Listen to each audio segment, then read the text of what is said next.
Can you hear me now?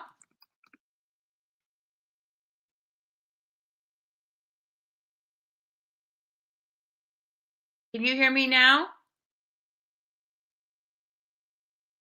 I don't know why I wouldn't have sound. Oh, good. You can hear me. Wonderful.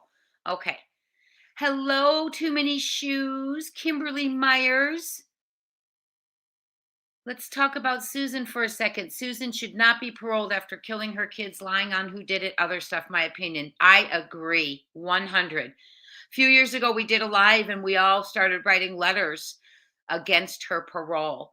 And they have said they've received hundreds of letters asking them not to parole her. So, hi, Kay Kelly. Hello, Donna Cosby, Mima. Hope I'm saying that correctly. Mary Lindsay, Nikki Walsh. So good to see. Hi, Valerie Neal, all our family members coming in, even without notice. I'm so thrilled to see all of you. We're just going to hit whatever we can true crime today. We are going to go back over this hearing. I hope you're all interested in it. I want to hear the victim statements and the husband's statements. David Smith, he's had to put his life together after the shock of what was done to his children.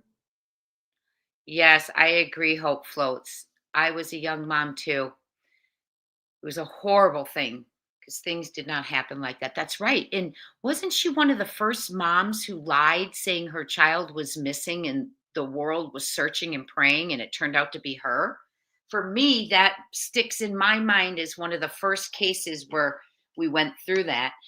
And then she started, because of her, when parents would come forward and say, my child's missing, the public tended to go, oh, wait a minute. We've been through this before. We trusted, we looked, we searched, we prayed, and it was her, the mom.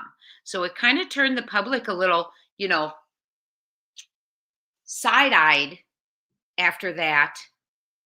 Side-eyed after that when mothers would come forward with stories where they didn't report them right away or they seemed inconsistent timelines, inconsistencies in the stories because we know the truth doesn't change. I remember this so vividly, Shadow. This was, hi, Robin. Good to see you. So vividly. This case just was absolutely heartbreaking. She's pivotal in getting you into true crime. Very cool, Cinderella. You know who's pivotal for getting me into starting my channel? Gabby Petito. I found, oh my goodness, it was on your birthday. Oh my goodness. Yes, she said a black man did it. And so everyone was looking and afraid of a black man. It's just horrible. Absolutely horrible. Yes, it still upsets me. Yes, I can only imagine the pain that he has had to endure. And we're going to discuss what David's doing now. He started another family, bless his heart, but that never replaces the ones that a monster of a mother took away. It is just really hard. I hope she gets absolutely no parole. For those of you who were here a few years ago, we went over her prison record, and believe me, it wasn't stellar.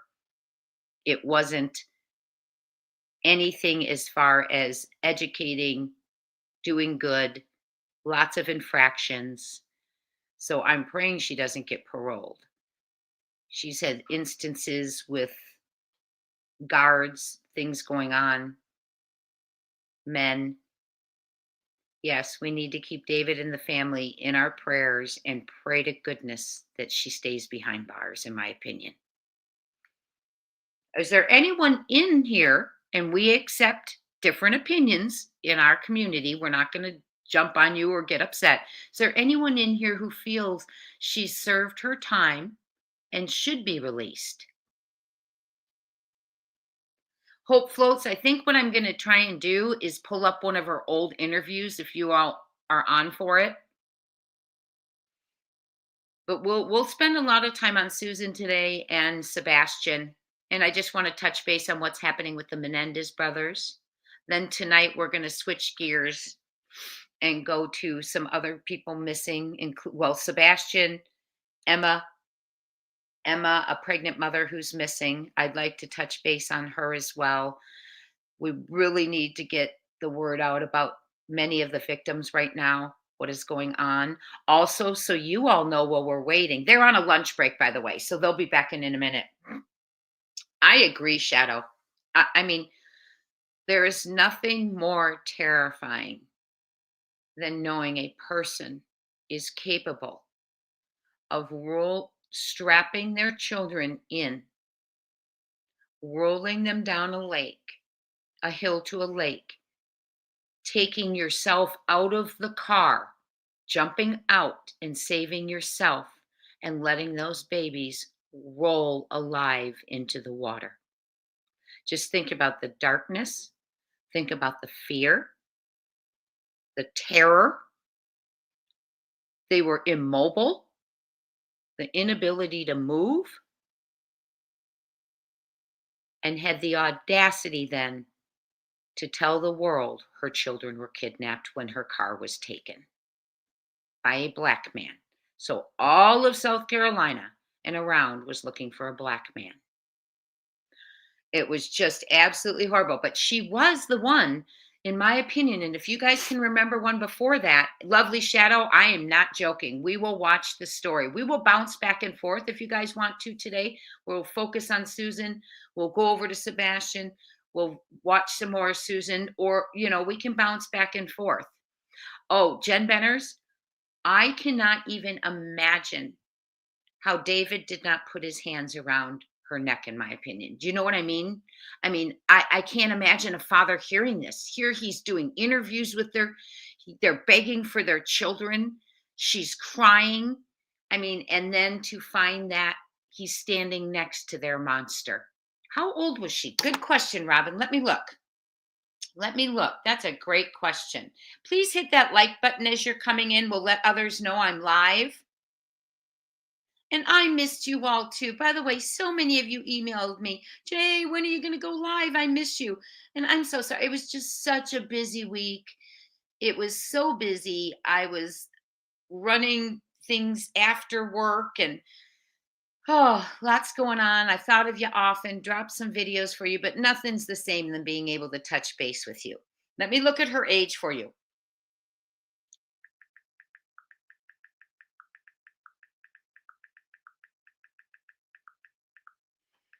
Let me see.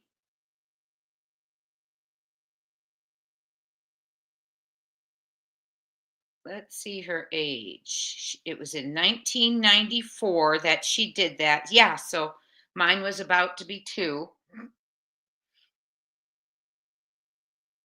I'm waiting. I'm trying to see if it tells us how old she is now. She's asking for her freedom. She actually, one of the things I heard her say is that she loves Michael and Alex very much and she wishes she could take it back. But the thing is, you couldn't. She couldn't. She was 25 when it happened. Thank you, Hope Floats.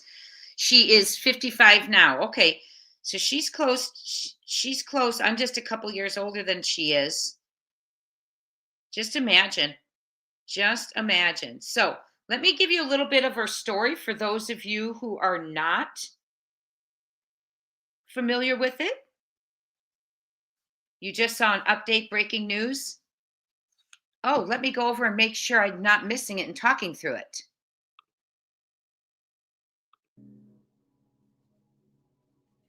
Okay. Are you getting an echo now? If I leave it on, tell me if you have an echo. They haven't said anything yet. Oh, it was denied, Jen?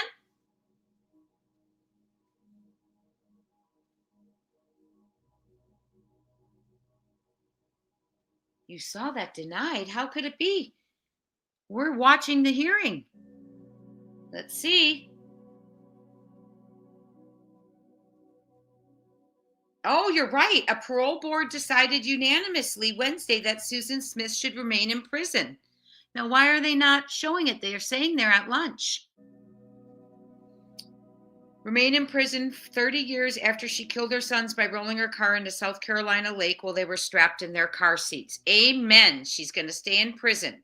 It was the first parole hearing for Smith, 53, who is serving a life sentence after a jury convicted her of murder but decided not to sentence her to death. Under state law at the time, she is eligible for a parole hearing every 2 years now that she has spent 30 years behind bars. So every 2 years, David Smith is going to have to go through this again, and all the family members who are victims. Smith made her case for freedom by video link from prison. We're going to watch it, friends. When she began to speak, she started to say she was very sorry, then broke down in tears and bowed her head. I know what I did was terrible. I would give anything so I could change it.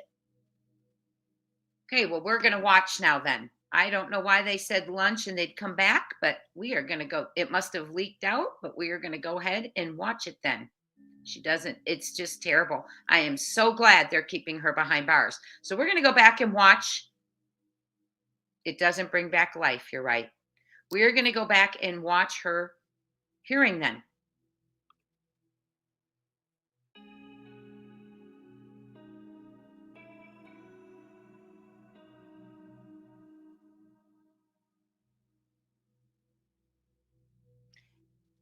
They said 15 minutes though, friends. What I want to do before we leave this is I do want to stay and wait for the press conference because that's what's coming up, and then we can go back. She is absolutely much safer in prison. Let me read to you a little bit more for those who are not familiar with the case about what she did.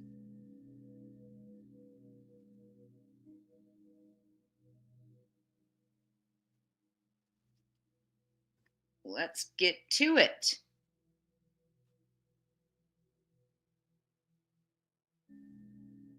Her fight for freedom. I just cannot. That just really upsets me.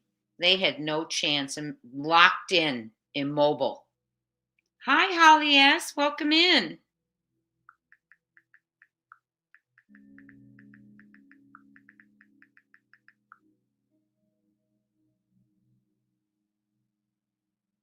I am going to read you the story. Everything that keeps coming up is okay. Here we go. Let's read this.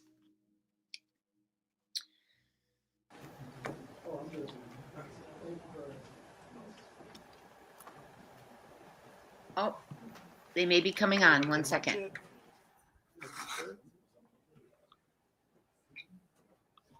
I'm all good for something. Everybody's good for a mic check. Mic check. 1, 2, 1, 2. Oh. All right. Everybody's good. Thank you. All right.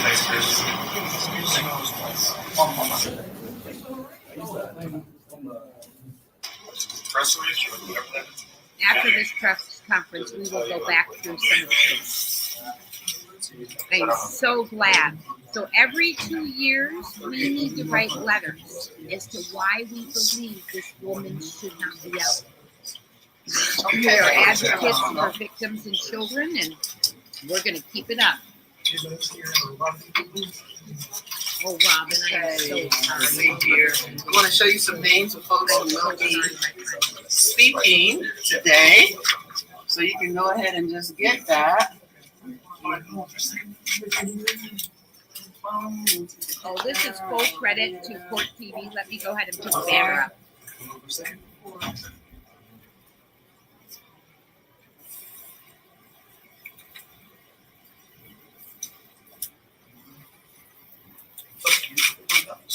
I'll come back.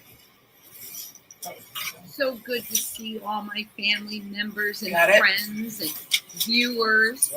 I was too, Holly. Yes, I was very afraid. Her record is what kept telling me they may see her as not ready. Okay. Is there anybody need white balance or are you good? No? One more time. You good? All right, here we go. Robin, I'm heartbroken for you.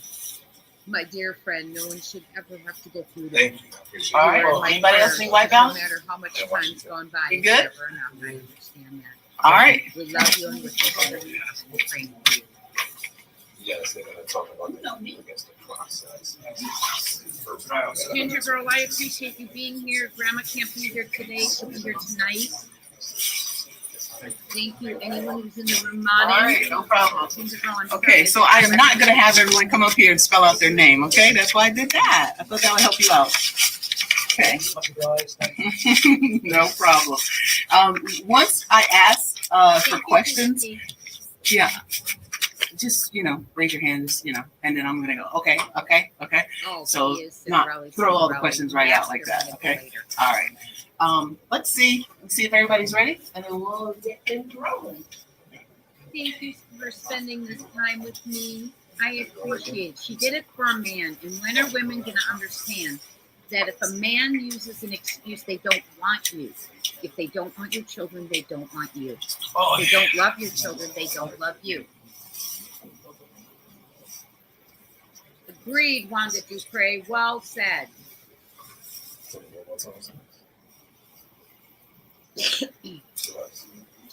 Robin, if you want to send us information, if you want us to help, if you want us to write letters, please email me. We'll get on board and we'll help in any way we can. primetimebuzz@gmail.com. You know me. Thank you, Ginger Girl. Yes, please hit the thumbs up. Usually I give you all notice, and today I didn't, but I appreciate those who've made it in, and I'm going to be here for a while today with you.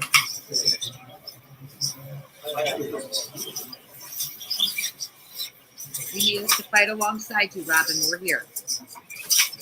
Oh, thank you, Kimberly Myers. Oh, welcome in. I'm so glad you found us. So glad, Kimberly Myers. Welcome in. Lisa Petley.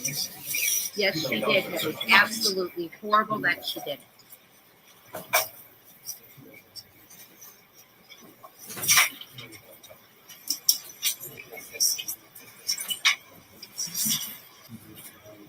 Oh, your baby was 5 hours. Oh, I'm so sorry, my love.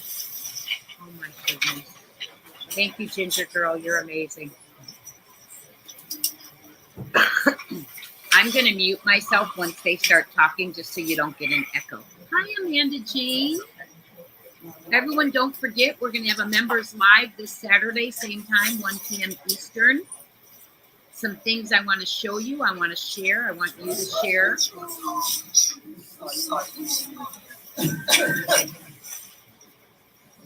I love our members live. I look forward to them every Saturday now.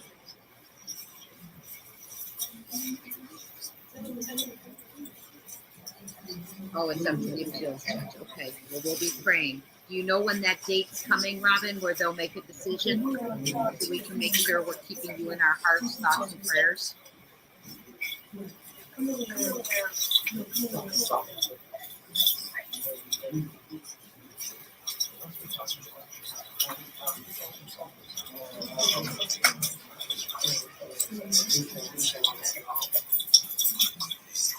Too many shoes? Amen. I am right with you. I can never, what she did has haunted me for decades. I constantly imagine those 2 babies strapped in and crying and screaming in fear, not knowing what's happening. It haunts me.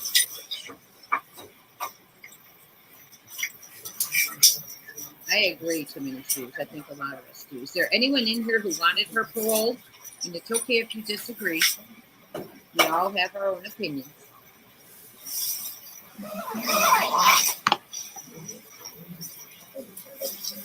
Drink my coffee. Hit the thumbs up as you come in if you'd be so willing. Like a little reunion, I feel like, just a few days away from each other.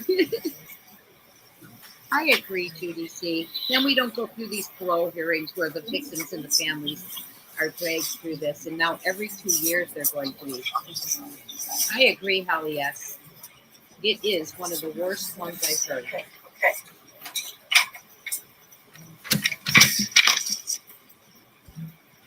Okay, Robin. Well, we will keep us posted, please. Start? Yes. Okay. I graduated college from Michigan. Oakland. Here we go. Okay. Oakland University on that. Hi, momming it up. Oh, you're so sweet. Good to have you, momming it up. Thank you. Be careful while you're running your errands and listening, please. You all make me nervous when you do that.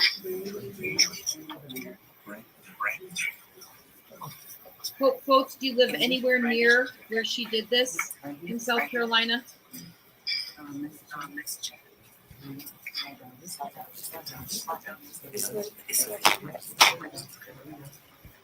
Excellent. Thank you so much. Okay. So we're all set? Yes, thank you. Let's get started. My name is Anita Dantzler. I'm the Public Information Director with the South Carolina Department of Probation, Parole, and Pardon Services. We are holding this press conference to provide further explanation of the parole hearing process. First, I'd like to introduce my acting director for the agency, Jody Gallman, who will speak today. And then I'd like to also introduce Associate Deputy Director for Paroles, Pardons, and Release Services, Valerie Suber, who will also be speaking with you today. Okay? So, first, Acting Director Gallman. Good afternoon. Thank you for being here. First, I want to thank the entire executive management team. But behind me, you have some of the executive management team and some of the senior managers in the department. Secondly, I want to thank the department staff for everything that they do during the course of the year, and especially for the parole hearings and the pardon processes that we have in place. I want to give a special thanks to the Paroles, Pardon, and Release Services Division. Without that staff, the hearings could not take place. And next, for today, I want to especially thank what we are calling the Special Operations Team. Those were the different folks that you saw today in the uniform. Some just had their little badges on them, but that entire team of putting the work together for today. And lastly, I just want to thank the Parole Board. The Parole Board has difficult decisions that they have to make, as you witnessed some of the decisions that were made today. So we want to thank them for their services. And now we'll hear from Deputy Director Suber. Thank you. Good afternoon, everyone. As stated, my name is Valerie Suber. I am the Associate Deputy Director for Paroles, Pardons, and Release Services. I'd like to first say thank you to Court Television for providing live streaming services today and for highlighting the parole process in the state of South Carolina. In South Carolina, we schedule roughly 3,000 inmates every year for parole consideration. Today, inmate Susan Smith, SCDC number 221487, was denied parole. This was by a unanimous decision of the board. One board member did recuse herself from this vote. The reasons for denial were identified as follows, and we can get this on the screen behind you is the graphic. The nature and seriousness of the current crime. Her institutional record is unfavorable. The inmate will be notified of the disposition of this hearing, as well as the reasons for rejection. Inmate Smith will be eligible again for parole consideration in 2 years. Thank you. Okay, do you have any questions? Yes. Being that the reasons for her parole being denied were nature and seriousness of current offense and institutional record, does that mean when she comes back in 2 more years, the nature and seriousness of the current offense will be the reason that she's denied again? Like, will she just get denied for this next times that she comes? I can't speak as to what will happen. It is a reason for denial, and the board may use that reason again in 2 years, yes. And could they not use it? Like, could they decide to not look at the nature and seriousness of the current offense? The board is an autonomous decision-making body. They make their decisions independent of this agency. They do have the discretion to grant parole as they see fit. So it is at their discretion that they grant or deny, and the reasons that they grant or deny are at their discretion as well. Valerie, what was the nature of the conflict of the board member that excused herself or himself? I have that statement here for you, and I will read it for you again as it was read onto the record. Be advised that I will recuse myself in the parole hearing of Susan Smith, number 221487. I was acting warden at Camille Graham Correctional Center in 1999, where inmate Smith was housed and subsequently transferred to Leith Correctional Institution. I have determined that it is appropriate to recuse to eliminate any appearance or affecting her opportunity for parole, and it is signed respectfully, Geraldine P. Miro, board member. And we have a question here. She actually just asked us. Jasmine, okay. Anyone else have a question? I noticed, thank you. I noticed that all of the parole hearings, all of the decisions were actually rejected. Is that normal? Our parole rate for violent crimes is currently 8%. So there is not a high parole rate in South Carolina currently. So I guess in essence, that is pretty typical. Another question? Yes. Are there supposed to be 7 parole board members? Yes, Supposed to be the 6? board consists of 7 members appointed by the governor and confirmed by the Senate. We do have 1 vacant seat that has been vacant since 2022. So that vacancy is not considered in the quorum. And then Ms. Miro recused herself, so there were 5 voting members in this hearing. Why is that seat vacant? Because the governor appoints and the Senate confirms, and that hasn't happened. In recent years in the state of South Carolina, has there been an inmate who's granted parole with the seriousness of this nature? Inmates have been granted parole who committed murders, and there are inmates currently on parole for life sentences, yes. Any other questions? Yes. What makes a difference to the inmates who had committed murders or had life sentences were granted paroles versus Susan Smith's case? Again, the board grants parole at their discretion, and I will quote a statute for you because it is probably the most potent statute that I can reference. That is 24-21-640.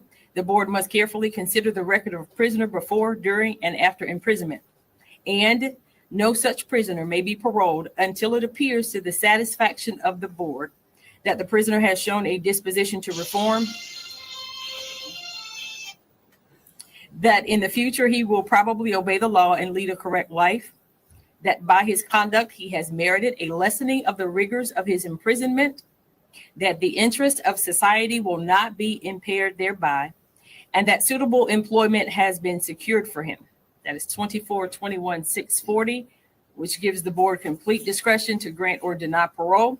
And it is not until they are satisfied that these conditions are present that an inmate may be paroled. Yes. So I didn't hear this discussed, but did Susan Smith have any like hard offers of employment if she would have been released, or has she satisfied that? The employment offers are not verified until the person actually makes parole.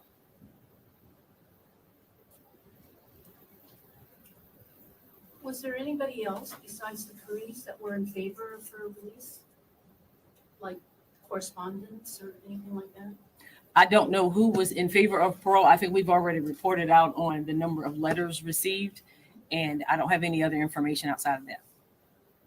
So just for, I'm sorry to make you repeat this, how many letters were received?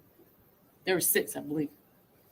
6 that were for parole, and as of November 17th or 18th, there was 471 letters or correspondences received because some were emails. Okay. And how is the inmate informed that whether or not their parole has been? Our agency employs staff release examiners who are present at each institution, and they are advised of the outcome of the hearing at the time the decision is made at the prison. I think I have one.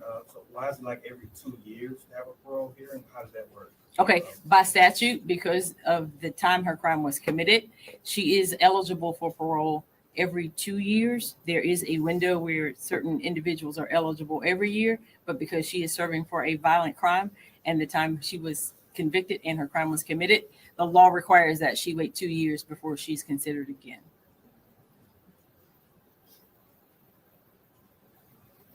Okay.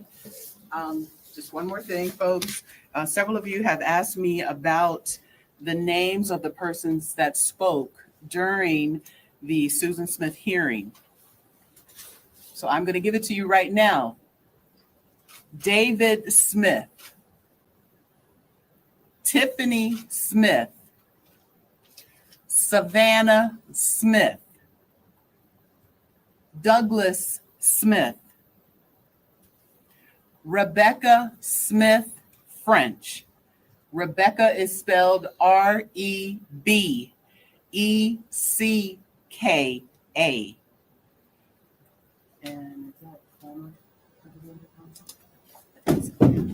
And I believe it's former Representative Tommy Pope and Solicitor Kevin Brackett.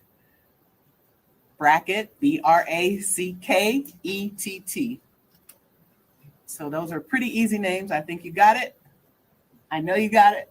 You won't be calling me tonight. One question, All right. Savannah, is it with an H or without an H? Savannah with an H. Thank you. All right. The folks who spoke in favor of Smith, the Currys, is that Curry or IE? Now, I do not have that. Who spoke in favor? Right. So they are registered with the South Carolina Department of Corrections.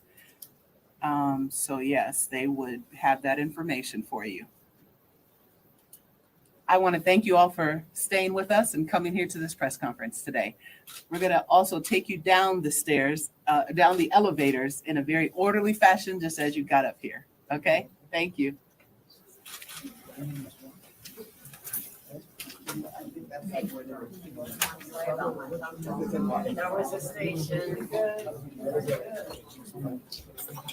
Hold on, let me mute it.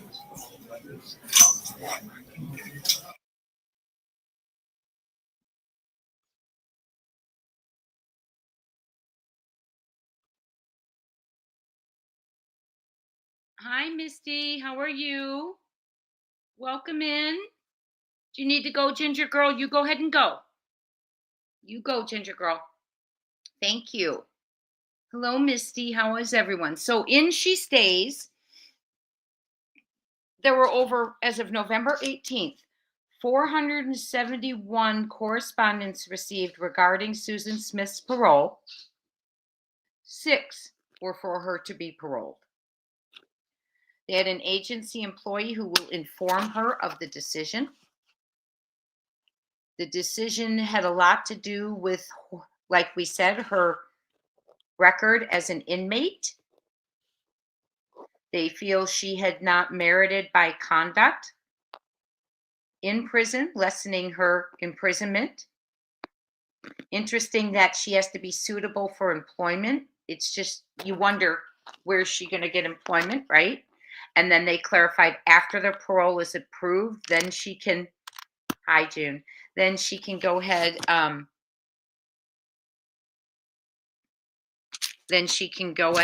and start to search and get approved employment. She, by the way, so you know, we didn't get a chance to mention this. She, we are going to, oh my goodness, my dear. We are absolutely praying for you, Robin. So every 2 years now, they will revisit this. And I have a feeling if she's a smart person, she's going to start engaging in less trouble and maybe some of the education courses and improvement courses, rehabilitation that are offered there. She is, what they said, I forget. They said they do have murderers who are on parole and people who with life sentences who are on parole. But what she did recently, which shows she's, you know, come on, you have your parole hearing coming. She got into some trouble because they're not supposed to be talking to reporters. And she had passed a reporter allegedly some phone numbers and contact information from her family, as well as her ex-husband. So let me go ahead and share with you. And it looks like no one wanted her out. We are absolutely praying for you, Robin. We are here for you. Misty, how's Mama Fisher?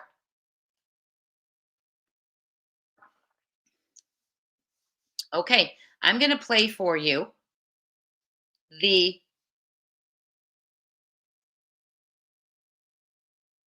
oh goodness, Misty, we hope you feel better. No, she doesn't need to be around it. Oh goodness, how long's Mama going to be in the hospital, hon? And I hope you feel better. Those sinus infections, oh, they're terrible. And I always end up with bronchitis when I get one. Okay, excuse me. Let me go ahead. We're going to watch a video from back when this occurred. Susan Smith, back in the day, 25 years ago, or was it 30 years ago? 30 years ago. Her precious babies.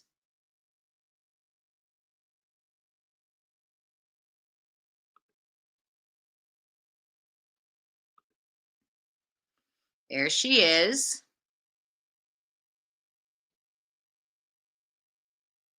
Counts of murder. Police say Smith. Make sure you're seeing it. Okay.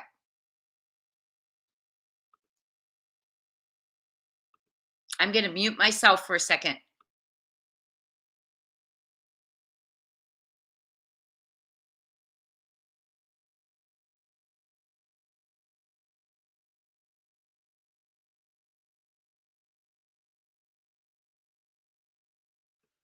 Credit to the channel Vinny.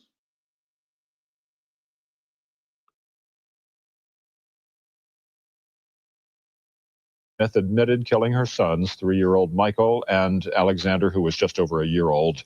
The Union County Sheriff says Smith is repentant and heartbroken.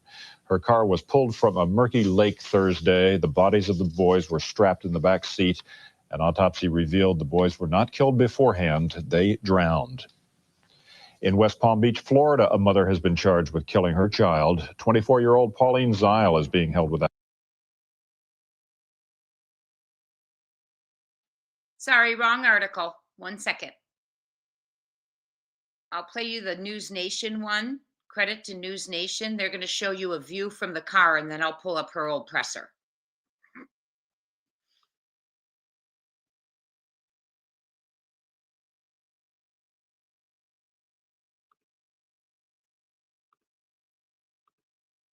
Of course, Misty. Anything. You let us know if you need anything. Okay, this is from NewsNation, and this was just posted about 14 hours ago. Make sure you're seeing it. Okay, we're going to watch this together, and then I'll get one of her old pressers. Hi, YouTuber. Good to see you. Good to have you all. Hi, Mary Harris. Everyone hit that thumbs up, please. We are watching NewsNation put something out, the view from the front seat as the kids went into the water. Trigger warning. Let's watch.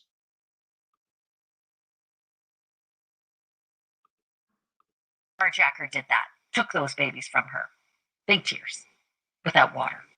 Tried to make us all believe that a fictitious black carjacker did that. Took those babies from her. Wait, sorry. Big tears. Filed in 30 years. Not since she murdered her 2 little boys, 3-year-old Michael and 14-month-old Alex. And then tried to make us all believe that a fictitious black carjacker did that. Took those babies from her. Big tears. Without water. For 30 years, Susan Smith has sat in a South Carolina prison cell, waiting for her chance to do normal things like the rest of us. And that chance, very slim, but nonetheless real, is now just less than 24 hours away. Tomorrow, for the first time, Susan Smith is going to ask a parole board via Zoom from her prison to let her go free. It is a 7-member board. 1 seat is vacant right now, and Smith needs 4 of those votes. They all have to say, all 4 of them, yeah, I think we should let her out. And if you wonder what I mean by a very slim chance, we did a little digging. A NewsNation affiliate looked at 491 cases that this very same parole board heard in August and in September. And it granted parole to exactly 13 people out of 491 cases. So yeah, slim. Tonight I want to show you exactly what it is that got Susan Smith locked up back in 1994, evidence you may have never seen before. And a warning again, this is really hard to watch. It was brutal for the jurors to watch. You will be seeing the view from Michael and Alex's car seats in the back of Susan's car as she rolled that 4-door Mazda sedan into the John D. Long Lake, with her little boys still strapped in the car seats inside. For Smith's trial, the investigators did something both ingenious and macabre. They placed video cameras inside and outside Susan's actual car, and they recreated her murderous act from the vantage point of the little boys sitting in those back car seats. Tonight, I'm going to replay one of those tapes for you. It took a full 6 minutes for that car to sink. The version I have for you is edited down to about 3 minutes of rising water, diminishing air, and slow motion murder. Eventually, Smith did come clean and admit that she was behind this unbelievable view. You can see the water coming up the hood now. It's slow, but it's not slow if you're the little kid in the back wondering, where's mom? She admitted it, but not before taking the whole country on a roller coaster ride of, I'm not going to sugarcoat this, racist bullshit. The whole nation was watching. And Susan Smith made up a story about a, quote, black guy who carjacked her. Carjack was a relatively new term back then, I will add. But she went with it. I'll pause here because now you can see the water coming up in the front seat, coming up over that dash now, making its way pretty high up in the back seats too. So carjacking, yeah, it was new. We hadn't heard a lot about carjacking. But she said the black guy got in the car, pointed a gun right at her side, and eventually forced her out of the car and drove off with her two crying sons in the back seat. This back seat that is now probably at their heads. That's how fast this happened. The truth was that Smith wanted to run away with another man. It was a guy who didn't have a whole lot of love for kids, didn't care for kids. Certainly didn't want her 2 little kids tagging along. It's nothing less than jaw-dropping to watch her interviews with the benefit of the hindsight that we have today. Watch her interviews as this shocked and grieving mother talk to a local TV station in the doorway of her home. Take me back to what happened.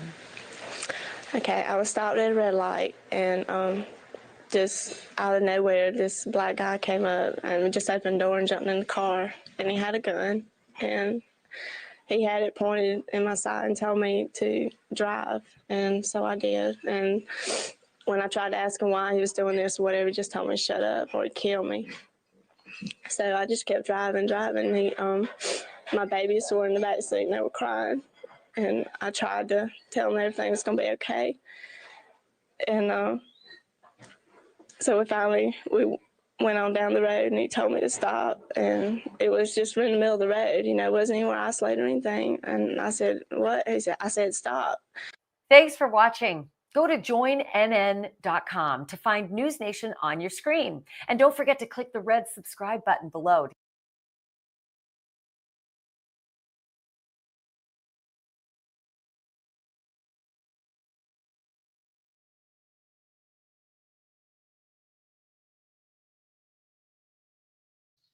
How horrible is that? For some reason, your comments aren't showing. Oh, there you are. Wow.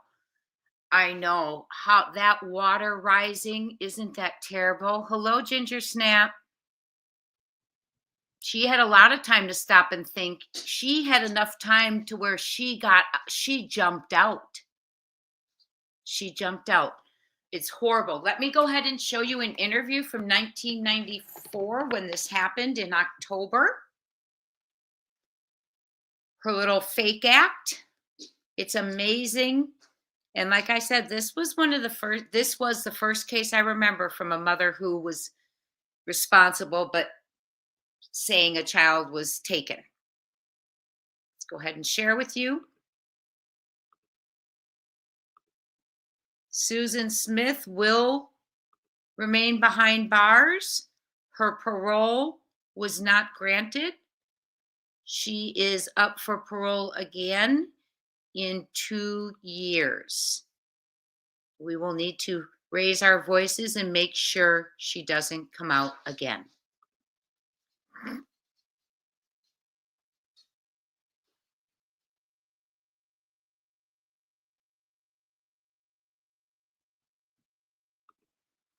This is credit to WYFF News 4. I'm going to put that up real quick. Hope you're all having a wonderful, blessed day. Good news when something like this happens, and I'm sure David Smith is delighted. Here we go. Let's watch the act. I'm going to mute myself.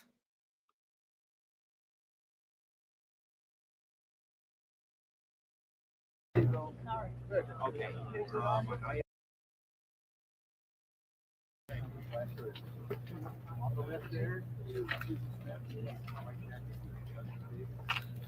I think everyone is aware. I think everyone is aware of who these two are. We have a lot of family members here today and a lot of friends who are here in support of Susan and David. I'm going to let them say what they have to say now. First of all, I would like to say to whoever has my children that they please bring them home to us where they belong. Our lives have been torn apart by this tragic event.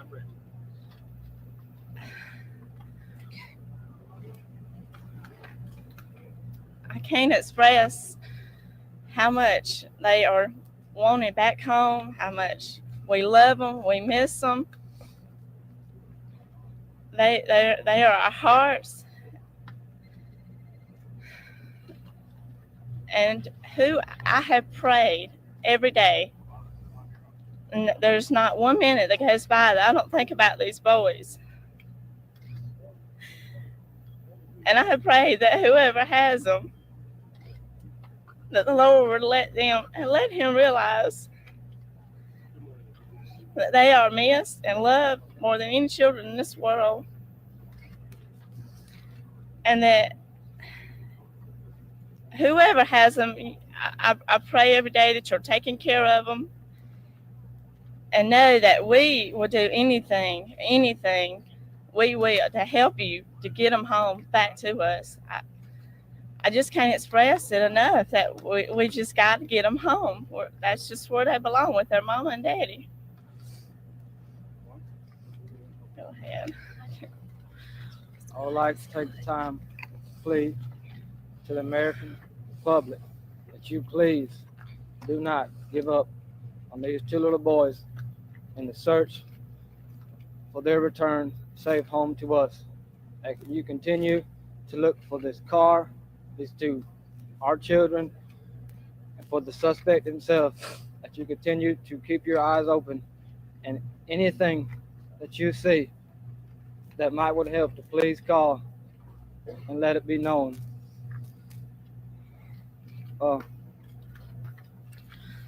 We ask that you continue to pray for me and my wife and for our family, but most of all that you continue to pray the American public, continue to pray for Michael and Alex, that they are returned home safely to their mother and father and the family members who love them so much, that you pray most of all for them, and that they are being taken care of, and that they are safe, and that they will return home safely. I want to say to my babies that your mama loves you so much, and your daddy, these whole families love you so much. And you guys have got to be strong, because you are, I just know, I just feel in my heart that you're okay, that you got to take care of each other. Your mom and daddy are gonna be right here waiting on you when you get home. I love you so much. I wanna tell a story. The night that this happened, before I left my house that night,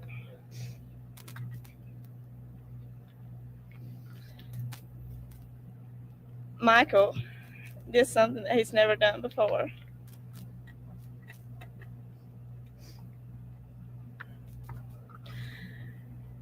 He had his pooper in his mouth, and he came up to me and he took his pooper out. He put his arms around me and he told me, "I love you so much, Mama." And he's always told me he loved me, but never before, not without me telling him first. And that was just, I'm holding on to that so much. It just means so much.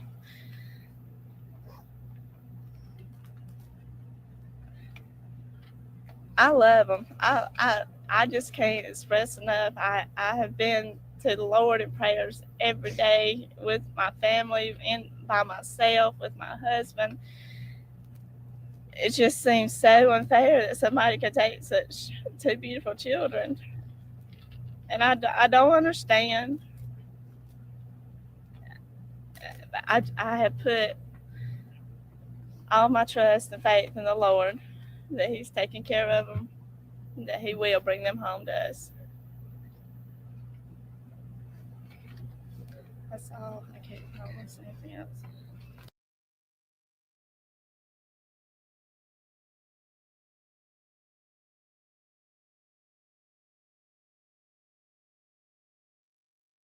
Quite an actress, isn't she?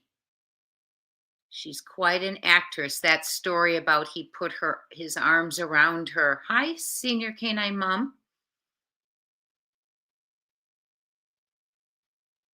Oh, saying that he put his arms around her. You know how they say, a lot of the experts say, when a child goes missing and a person inserts like conversations like, "I love you, Mama, I love you too," a lot of times that's a red flag, because those are usually normal things and you don't bring them up. But in this case, she's bringing it up as a first time, right? So you don't think, well, that's odd. Why would you bring up that conversation? She's introducing it as he did this for the first time. So then people are, oh, okay, that's why you'd bring that up. Just like if when he walked for the first time or talked for the first time, right? She really fooled the public. But someone's saying, one of you said you were not fooled. So obvious, Calm Kitty 2. Hello. And feel the love. Thank you for a month being part of the family. We've only had our memberships a little over a month. Thank you so much for being here. We enjoy our family time on Saturdays. We usually discuss things that we're thinking about, theorizing, updates that come. You knew she was lying, Senior K9. That's right. See, I didn't. I was a new mom too, and I was just heartbroken, tortured over it. So it's just terrible. Hi, Rocco Love.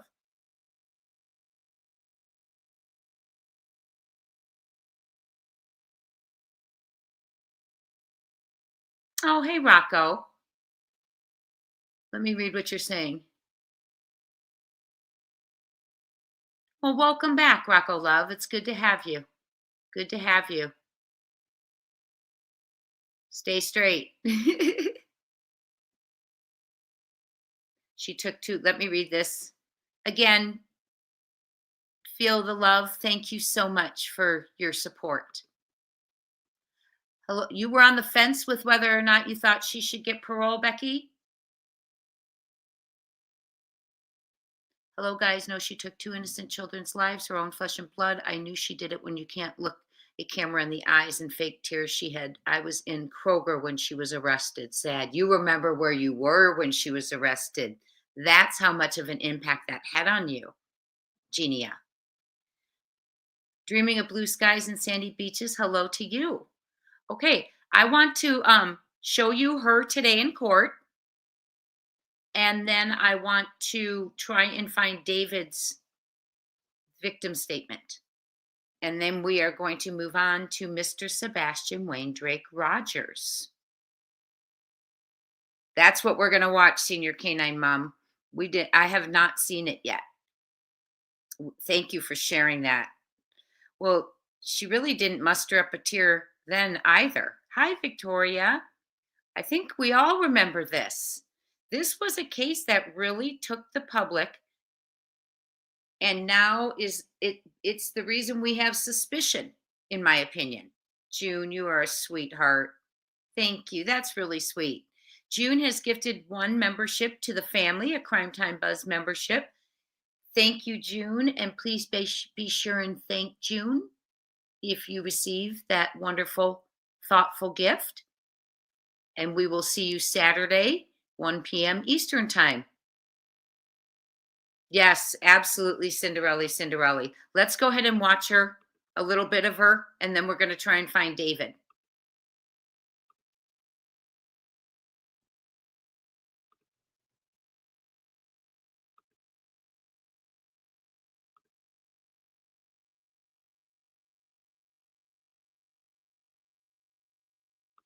And it is from Susan. And she says, I believe this is what happened to me on October 25th, 1994.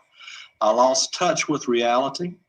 My thoughts were not rational nor logic. I don't think I understood that if I allowed this car to go into the lake, that I would never see my children again. The finality of it was not real to me, because my thoughts were so screwed up at the time.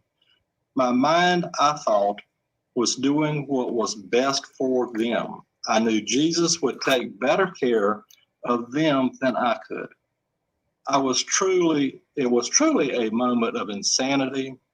There are no easy explanations and not much understanding. How can you make sense of something that is senseless? And I think that shows the remorse that she's had. She's lived with this for forever since this thing. When I first met her and I would go and see her, remorse is difficult. You know, that's something with the parole hearings that I've presented for years, is to how do you say, how do you demonstrate remorse? People do it in different manners. And I always look for that. I always ask my clients, you know, and look for the remorse. I could see the pain on her face. It was so difficult. Talking about things were extremely difficult. And not because she didn't want to talk about them, it's just because it was so hard to talk about them. So I think that she is truly remorseful for what happened. And I think she would do anything in the world to bring these children back. But moving on to the next consideration in this presentation is really changes. What changes has she made in herself in prison? One of the things I think is important is that she has no prior history. Nothing that would lead up to believe that someone would be capable of a crime of this nature, which I think is also indicative of what their risk is if the board was inclined to allow her to participate on parole. I don't think that was as a risk. And I think that's what our counselor, who had seen her on a regular basis for a number of years, also indicated that it was very low risk. She's been IRC chairman within the institution. That means something. You're voted on by your peers, and it is an honor to be in that position. She has been a math tutor in education. She's helped numerous inmates obtain their GED. She's been in the character arts program, prison fellowship, which is, I think, is extremely important to her. She's much stronger in her faith than she has ever been. And that is a comfort for her it's something that that she enjoys. It's something that is extremely important. Jumpstart, good program. She's been in that program. She would actually like to go to Jumpstart if the board would consider her for parole. He has been out of the program for a couple of years, and that would be, she'd have to do some other things for that to happen. So that's why we have chosen that. I think that what she's asking today is to ask the board to consider a parole for her, so maybe she can make something positive out of a horrific situation. I want to thank you for your time. I know I've taken a lot of time today. I would just ask if you would please consider her for release. Thank you, Mr. Thomas, and we appreciate all Yes, your ma'am. comments. Thank you. And again, thank you for the very detailed packet that you presented. Ms. Smith, Yes, ma'am. what would you like to tell us today?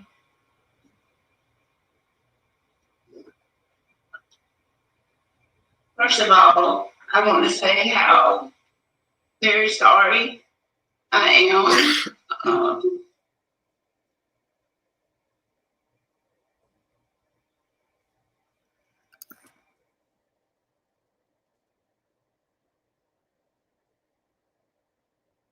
It's okay, Susan.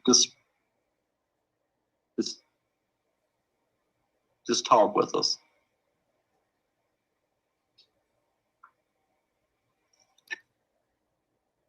I know that what I did was horrible.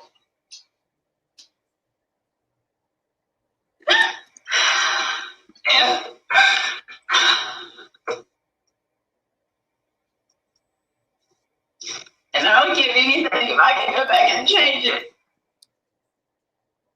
And I love Michael and Alex with all my heart.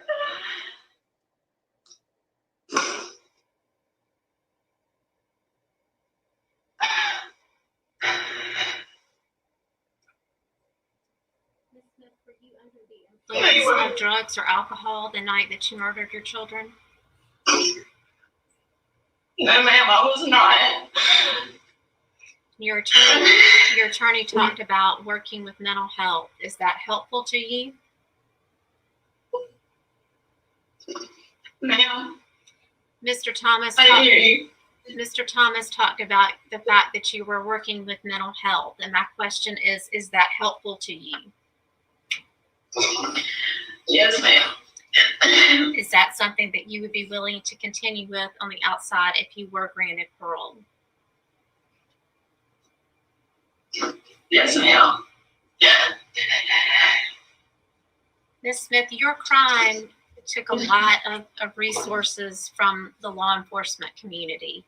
What, if anything, would you say to the folks who worked so hard to find your children if you had the opportunity to speak to them today? That I'm sorry that I put them through that. I really, really am. And I'm especially sorry to the person that had to find them. I wish I could take that back. I really do. I didn't lie to get away with it. I really didn't. I was just scared. I didn't know how I could tell the people that loved them that they would never see them again. I didn't know how I could tell David he couldn't see his sons again. And I'm sorry. I don't know. I know that's not enough. I know it's not, but I don't know. I know they just have like words, but they come from my heart. They really do. One of the things that we review is your institutional record, and you've had some infractions throughout the years, some involving the use of some narcotics. Do you have any issues with drugs or alcohol at this point? I don't. No, ma'am, I don't. And you had a recent disciplinary infraction just a few months ago. So why should this board think that if we grant you parole that you're going to go out and follow the rules and the laws of society if you do not follow the rules within the institution? Well, this last infraction, I was trusted the wrong person. This lady contacted me and I trusted her. I thought she was going to do a documentary on mental health.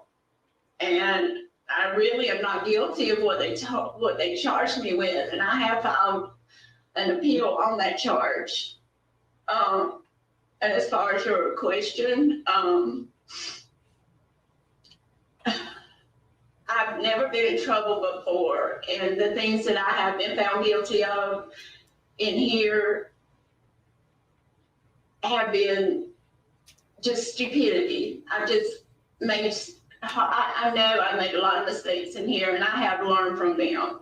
And before this last infraction had been 10 years, because I grew up and I knew that I needed to stop making dumb decisions, and I did.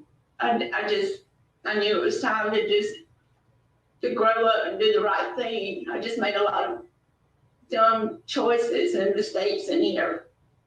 So I know I've learned from those mistakes. What do you feel is the most And I'm not important gonna thing do that that. you've learned while you've been incarcerated? Ma'am? What do you think is the most important thing that you have learned while you have been incarcerated?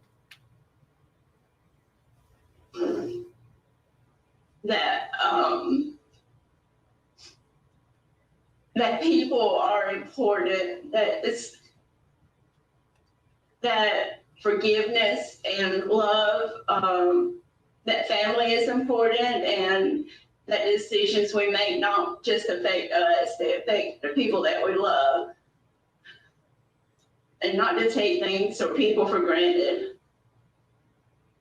All right. Is there anything else that you would like to tell us today that wasn't in your packet or that has not already been said? I would just like to say that I am a Christian and God is a big part of my life, and I know He has forgiven me. And it is by His grace and mercy and I have a lot of faith, and I live by that every day. And I just ask that you show that same kind of mercy as well. And I guess, yeah, that's it. Thank you. Are there any other questions Okay, thank from the you. board? Folks at Watkins, I need each of you to please state your name for the record and your relationship to Miss Smith.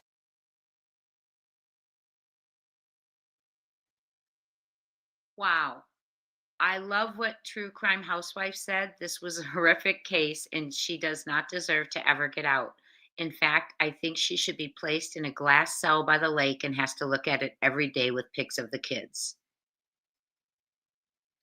We all have so many feelings about this case, and I'm so glad that she did not get the 4 votes. That judge made me nervous at first, right? Hi, wait, what? Good to see you. All of you, welcome in. We are now going to jump to David, the father, and then we're going to move on to Sebastian.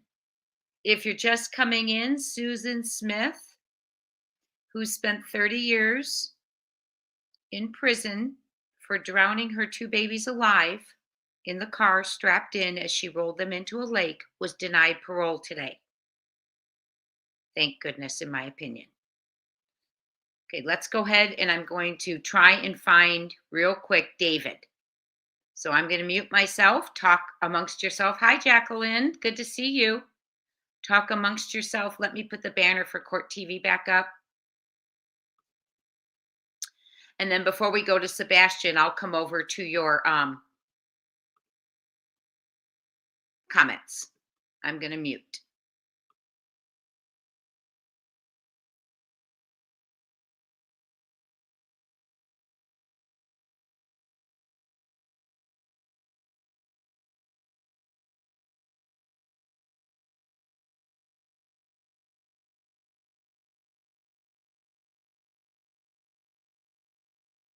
My aunt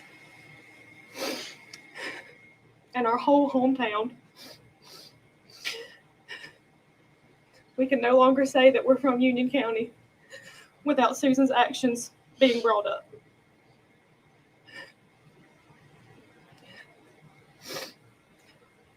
And just for the sake of all of us and our whole community, I ask that you deny her request.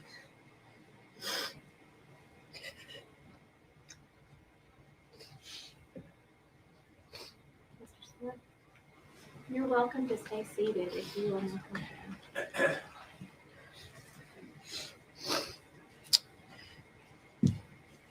Madam Chairman, members of the committee.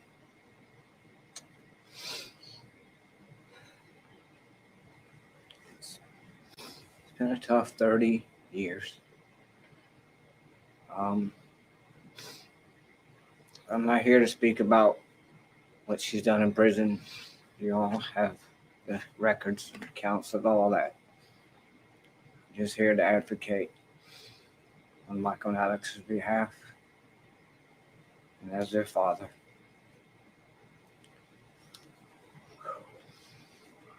You know, God gives us free choice. And she made free choice that night to end her life. This wasn't a tragic mistake. It wasn't something that she didn't mean to do. She purposely meant to end her life. I never have felt any remorse from her for it. She's never expressed any to me. I never seen it on paper.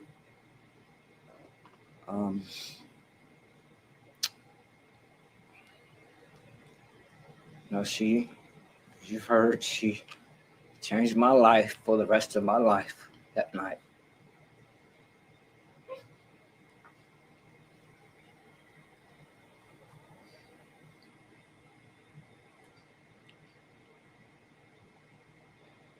Some for the better, some for the worse, but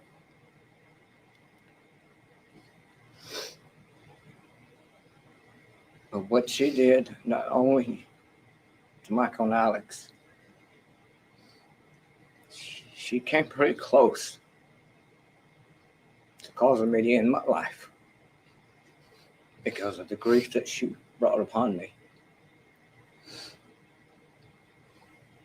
But thankfully she didn't.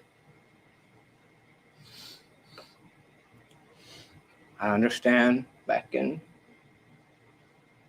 95 that through the state's law, life in prison meant 30 years to life. And now that's different, but at that time, that's what counts. I understand that.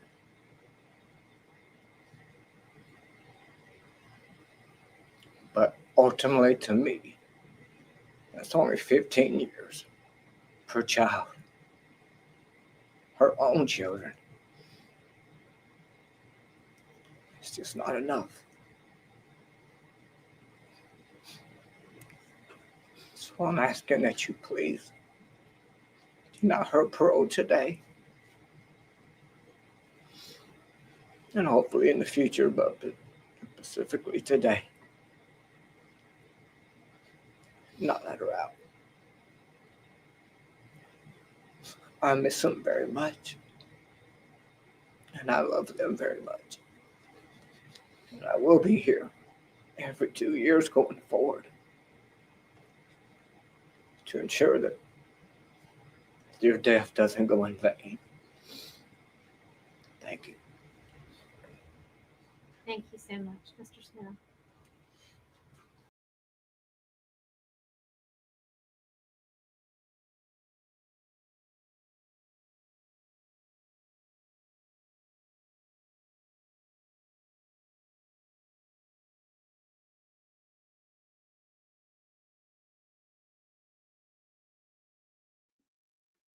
Absolutely heartbreaking. And she had changing stories when this occurred and failed a lie detector test. And then after that occurred, she confessed to rolling the boys into the lake. Very sad story, but I am so grateful.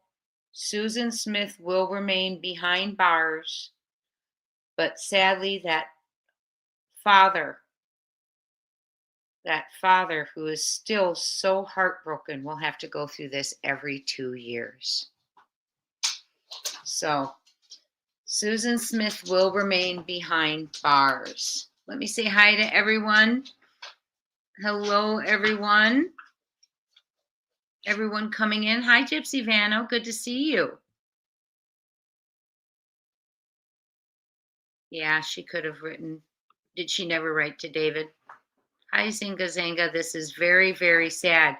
Yes, I was going to say, Lake and Riley, the Georgia nursing student who was unalived while jogging by an illegal immigrant who was illegally in the country, he has been found guilty. So justice served for their family today. Let's go ahead. Let me look at some of your comments before we move on to Sebastian. Yes, I do remember that case, Justice for Kylo. And we covered her a while ago. Let me Google who that is.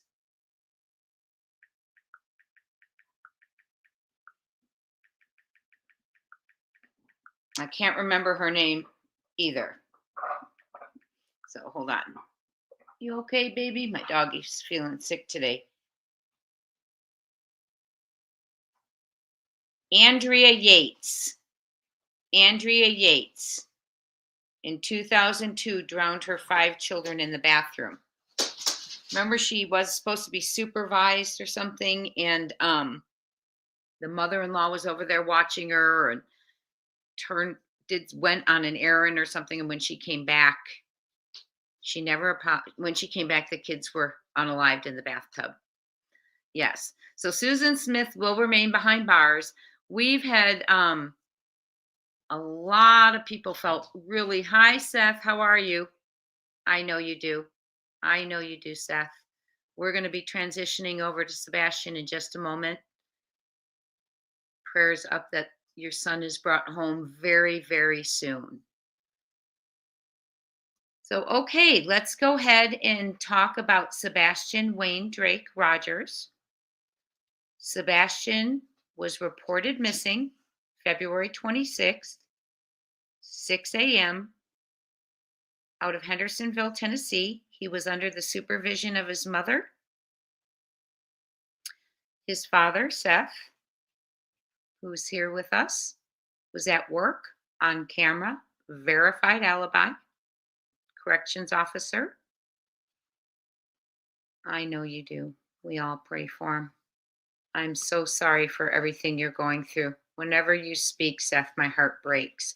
And Seth, I don't know if you heard, but when you bring Sebastian home, I'm a teacher, I'm a tutor. I have a lot of experience tutoring kids with autism.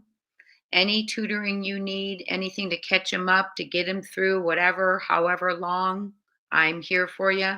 No charge. We'll give him what he needs, okay?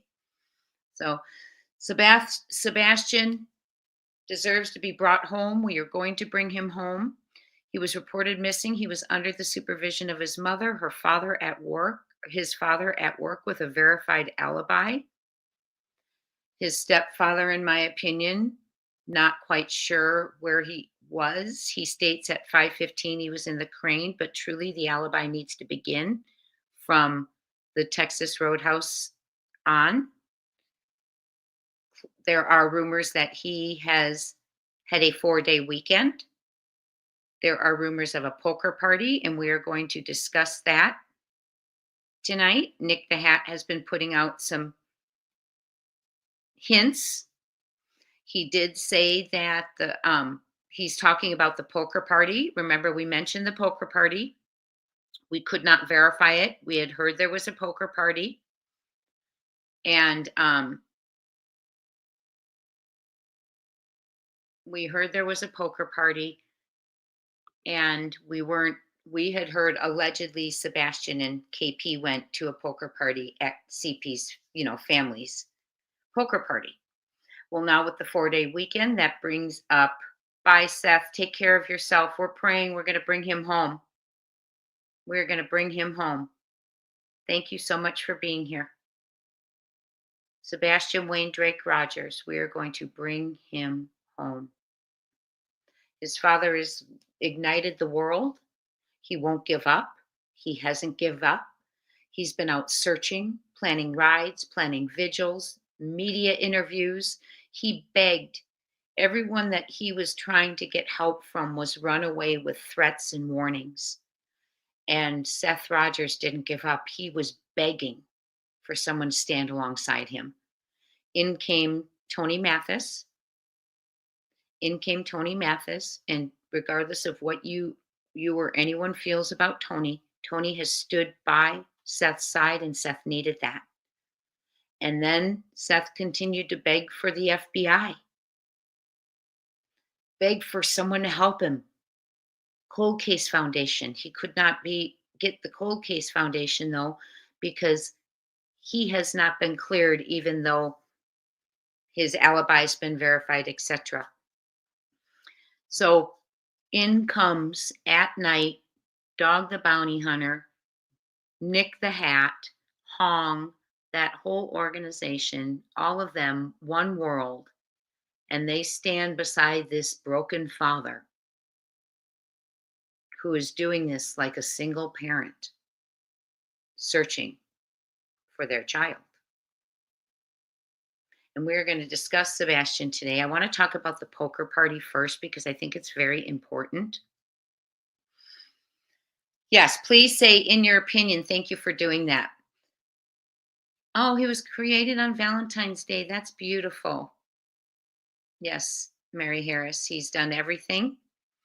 And well, Mary, in my opinion, if you want to, why I think he wasn't cleared is because if he's cleared, then everyone's eyes are on the others. And I just don't think they wanted to do that because at that point, remember, we were dealing with pretty much just Sumner County. And I don't, in my opinion, believe Sumner County dug like they should. And here's why I'm saying that. Because I was listening to another creator yesterday who is a former police officer. And he said the lack of evidence, the absence of evidence is not evidence of absence. The absence of evidence is not evidence of absence. It means you have to dig deeper into the dark corners and crannies to find the information. And right there is where I think Sumner County did not do that, in my opinion. Because we've heard for 6 months from them. What we don't know, we don't know. There's no evidence of foul play. There's no evidence there isn't foul play. And that's been the mantra, right? The repeated mantra, allegedly. Well, I can't say repeated because Eric Craddock hasn't said a word since April. Well, he did tell us right before the 6-month mark that we were getting one detective a day assigned to it. Yeah. So the thing of it is that he said, that evidence, you have to dig deep, right? Well, they weren't digging deep, in my opinion. And the reason I say that is because that was constantly said, but not saying, here is what we are doing to unearth something. Okay? So it's just, it's disappointing. But then in comes this amazing team standing behind Seth Rogers. And they come in and they start unearthing things. A digital footprint. 2 people connected in Oregon. People that attempted to infiltrate at night system by using fake IDs to fakefully apply for employment. Okay. Then we have persons of interest mentioned in the case. One believed to be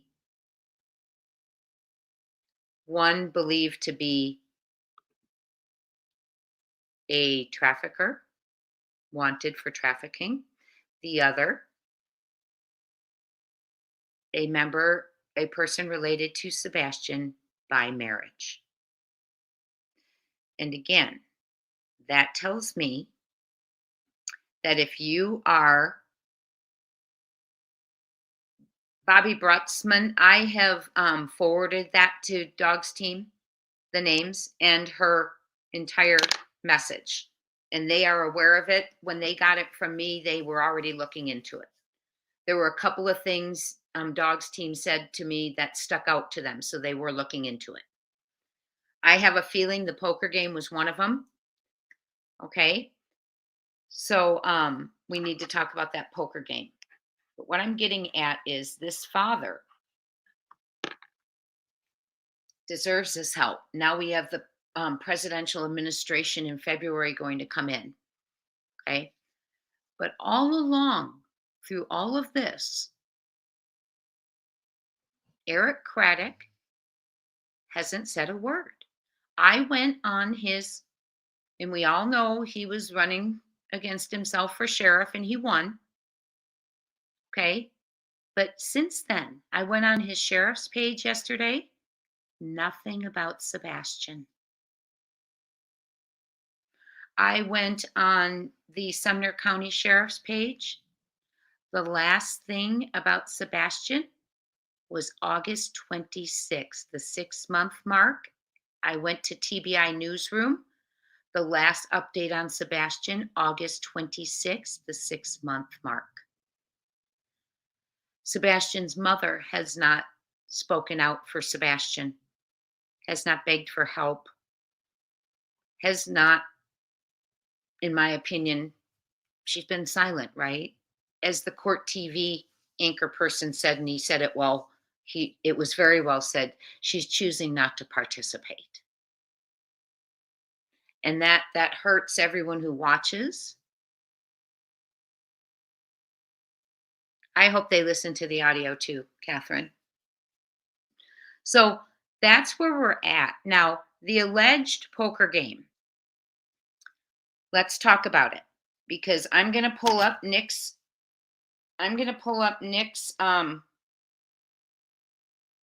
post for you. Allegedly, we heard back in, when was it? Allegedly, we heard a while ago, months and months ago, that there was a poker game. And that's what I've been wondering about. Remember I said maybe the poker game was code for something other than poker? We talked about that after that 4-day weekend came out. Because after that 4-day weekend came out, it made sense to me, in my opinion, that CP would go with them to his family's poker game. I'm just throwing that out there. Remember, everything is speculation, theory, opinion that I am saying. It is entertainment, alleged, not to be taken as fact, and no one is being accused. Yes, so the poker game, just the fact that he mentions the poker game makes me think that indeed there was a poker game. And we had heard about this months ago. And allegedly it's from a local creator. And I'm not going to say names. Please don't say names in the chat. We know who it is. A local creator who grew up around there. And I thought when I heard it that this person had said she had heard it from Danny G. Okay. Some people are emailing me and saying they think she heard it from Danny G's wife. But regardless, okay. I didn't really bring up to you that there was a poker game until the 4-day weekend came, because there was no real way for me to verify that. Hi, Lisa. Hi, Jen. Hi, Royal Blue. No real way for me to verify that, right? So now that it's being brought up, the 4-day weekend's there. It's been mentioned in the exhibit, Hong Ji's exhibit, that Stepfoot was at dinner at the Texas Roadhouse with Sebastian and KP. Then it's been alleged to Silvers on the scene. Someone reached out to him and let him know that they used to work for him, but that he had allegedly a 4-day weekend, meaning Thursday, Friday, Saturday, Sunday. Thank you, Lisa. That's cute. And so with that 4-day weekend, you wonder, well, okay, now we've kind of heard about a poker game, allegedly, many instances where he's directing the narrative and says, we would have heard him. We would have heard that. Little things that make you think he might be home, controlling the narrative a lot of answers for someone who wasn't home, allegedly, right? So here's the poker game now, being brought up by At Night, who, by the way, has made more movement. At Night, Dog, Nick, all of them have pulled out more information. They're not just saying there's no evidence. They're not just saying what we don't know, we don't know. They're digging, and that's what you need when there isn't evidence, because it's there. Doesn't mean it's not there. It means you have to look for it. Yes, one would think, that's what I'm getting at. One would think a husband might come home for that 4-day hiatus. Why would a person not be honest about where they were during a runaway child's case? Why would it matter? Well, a couple things come to mind. It shouldn't matter what dates you're in town and out of town. And in my opinion, law enforcement, why would law enforcement tell him, don't mention the dates you're in town when it's a runaway, right? It makes no sense.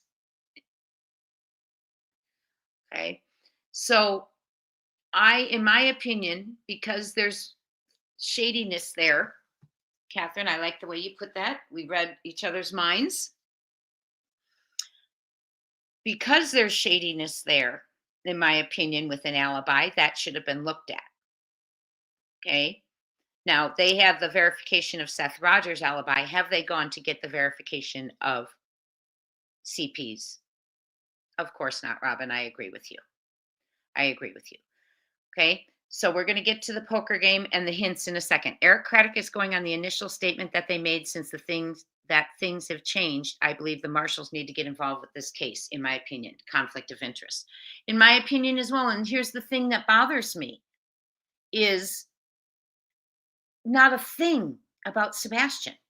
Absolutely not a thing, not a word. And he's now sheriff, supposed to protect and serve. Not a word. And I want to bring to your attention, since we know that the mother has not said anything since April, I believe. I have a list of the interviews. Okay.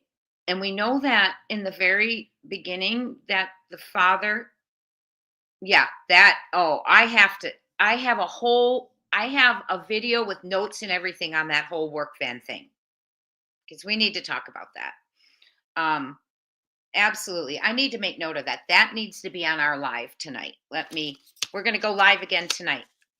So I need to bring that out. The van, and I also want to talk about the Brinks truck. Okay. So we're going to talk about that tonight. Thank you for bringing that up. Hi, Cupcake.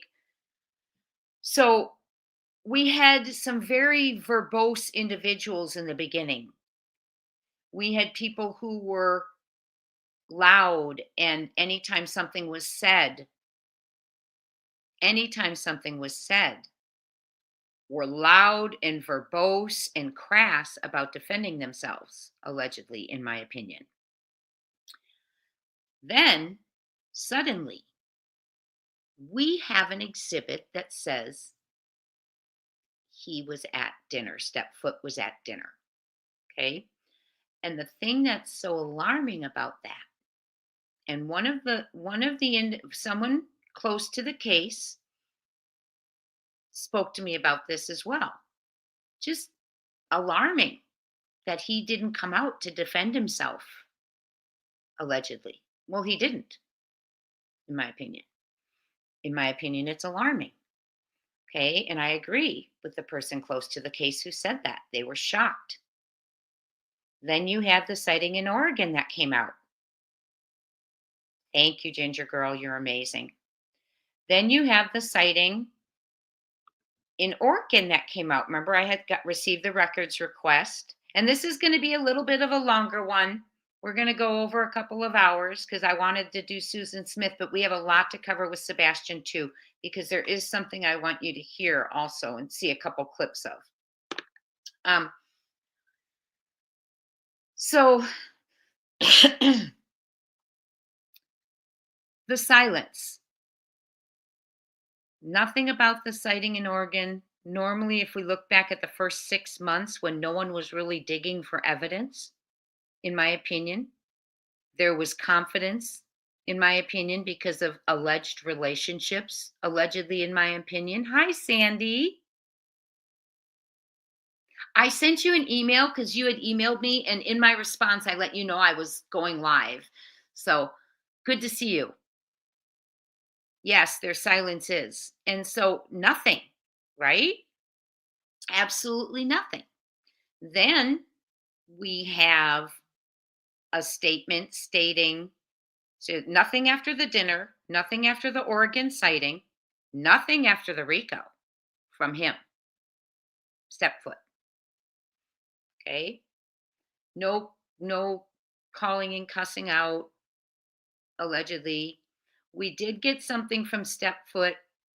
The last thing that he came on and said was, and it was after a while of silence, remember, and he came on and said, you know, let's all get along because of that drama. And Dog and them were already in now. Let's all get along. You know, you're welcome to cover Sebastian as long as people are positive. And I know that, and I'm paraphrasing, I know we have questions to answer, but now is not the time. That was shocking. How could it not be the time, right? Well, then we also have not only he not saying anything when they said person of interest related by marriage. The machete were his last words. Yes, that's right. I need to bring that up. Okay. Nothing about related by marriage, no comment, but even more so to me, in my opinion, is why have we not heard from Sebastian's mother when it came out that an individual related by marriage is a person of interest in Sebastian's disappearance? Get on, talk about it. Call, inquire. Now, Mr. Seth Rogers, he knows that's his team who's finding out that information. Okay. But why not? Why aren't we hearing a mother get on and say, you know, I didn't know it's someone related by marriage. We have information, help, or calling authorities and saying, who is it? Anyone would want to know who didn't know. I hope not, Moonbeamer. And that's something that could be quite possible. Absolutely. And that's just something for us to think about, right? By the way, Bullhorn Betty, her hearing, it has been postponed. It is not today, just so you know. So the poker game. Let's read what Nick said. I did a little video on it, but I want us to read it together as a fam. By the way, if you are not a member of the family, please join. You're missing out on our Saturday members' lives. Okay, let's see here. Let me get to Nick. What is going on? Okay, we are going to get to Nick's comments. What's going on? Hold on 1 second. It's going all the way back to March. Oh, here we go. Here we go. Okay, now we read some of them that said he left a lot of comments. So here's what I'm going to say. We're going to read a little bit. Okay. He said a day ago, why are you lying? ? You are not in Canada. He points a finger and puts a pair of pants.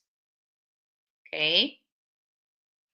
Then he says a day ago, yes, someone ratted.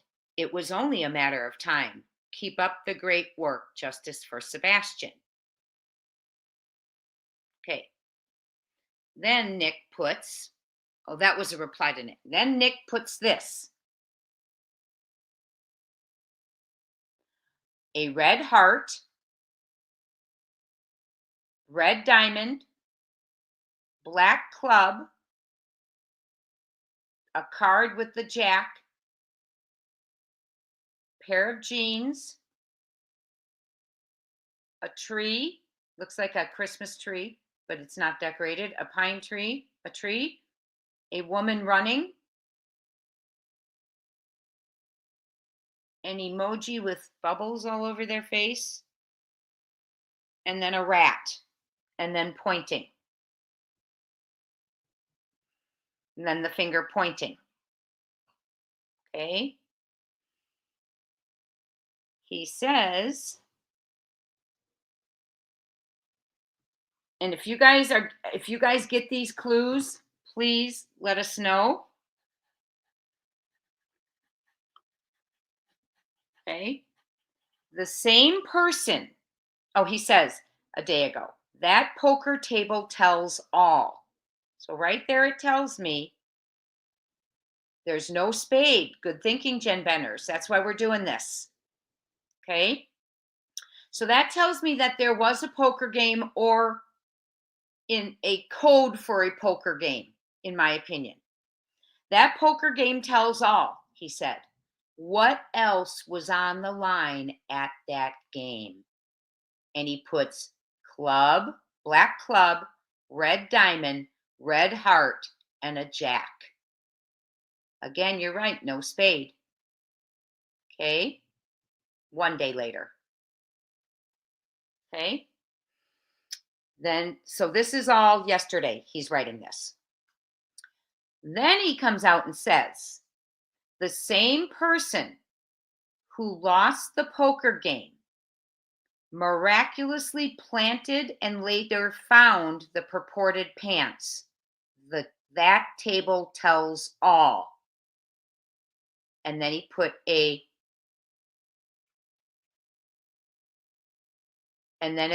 put a jack of the card, the jack.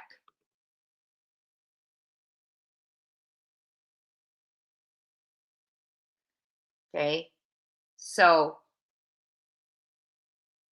we need to talk about that. What is that meaning at this point? Because, and the reason I ask that is because hold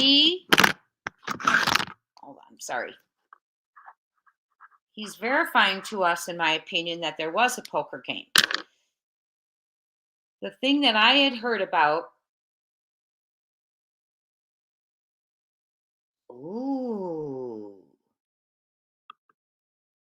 the one about Canada with the finger pointing and jeans could be Eugene. Eugene, Oregon?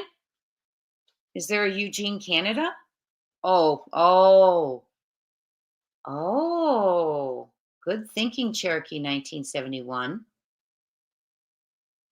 What was on the line? Exactly. Okay, Cinderella, here's what we're gonna tell you. I'm gonna tell you right now, my friend. I know. And you know what? You all are much better at the riddles than I am. Like, remember when they did vets, 8 to 11 minutes, Long Hollow, 10 to 13. I knew Long Hollow was a road, but I thought he meant like a Vietnam vet. And you all were gracious enough to tell me, how far that is from certain addresses, locations, and what it meant. So awesome job. Thank you so much. So I'm not good at the riddles. That's why I'm bringing them to you. So Cinderella, here's back in, I want to say May 1st, but back in May. Yes.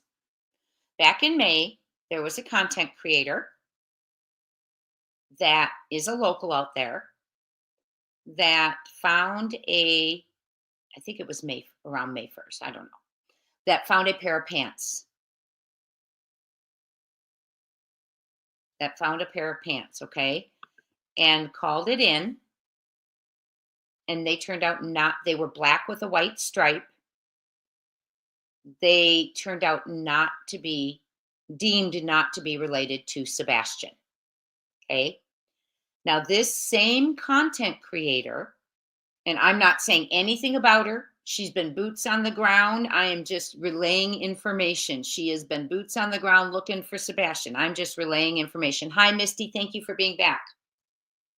VM, you're funny. I rely on you all for like seeing details and pictures like maps and things and the riddles. So she may have, I'm not sure what else she may have found, Rocco Love. I'm not one who's watched those, but I did watch one where she indicated that there was a poker game. I heard that. And I thought she had indicated she couldn't say much, but she grew up with the person who had confirmed it with her. And she had said Sebastian got in trouble at that poker game, got on the computer and got in trouble, but did not indicate if it was something he saw, something he did, or just for being on that computer, or a whole lot of trouble, what that meant. Okay. Same creator for both. Now, Nick is saying, and by the way, I do not know if this content creator was alone when finding the pants. Okay. Okay, Gypsy. Thank you. I might have the pants date wrong, Gypsy.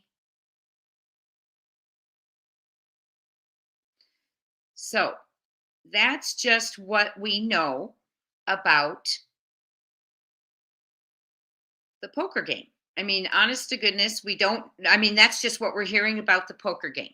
I do not know what is behind it, but yesterday, that's what came out. That's what was pinned, and that's what was posted. So I'm not sure. Some of you are saying that, you were watching the live. Okay. She was not alone. Okay. Ginger Girl.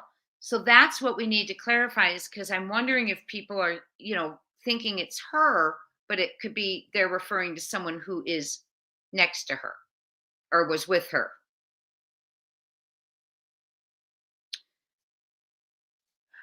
What I also want to know is when the glasses were found, who did they rely on to say those were not Sebastian's? Was it DNA? Was it something like that? Or were they relying on parental saying? Okay, so she wasn't alone. Do you all remember when clothes were found behind the Texas Roadhouse? I do. I don't remember what they were, but I recall. And not much was made of it, was it? Okay. That's right. She did. She called one officer, right, who wouldn't go in the water, right, Matthew G? Called one officer who would not go in the water, and then another one came and got in and got them out. Yes, those clothes are different. A lot of people thought that, VM. So anyway, that's what's going on. There's something they're alleging about the poker game. A lot was what else was on the line at the poker game. Something about the pants. Why I'm saying this is I don't want people to jump to the conclusion of the content creator, because she wasn't alone when the pants were found, allegedly. So let's not jump to the conclusion of that's who's being talked about. Okay. So we are going to go to something. Yes, they were not Sebastian's. What they're saying is, Ginger Girl, that someone planted them and miraculously found pants that might have been Sebastian's. I do not know. Okay. We are going to listen to something from X now. I'm going to set it up for you. Talk amongst yourselves for a second.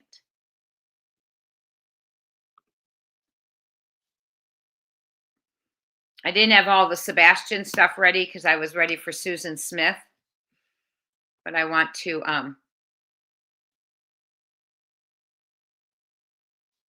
I definitely want to play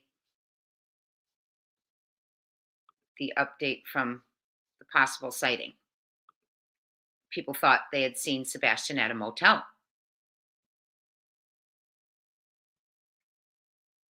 I did a video on it, but I want to share it with all of you.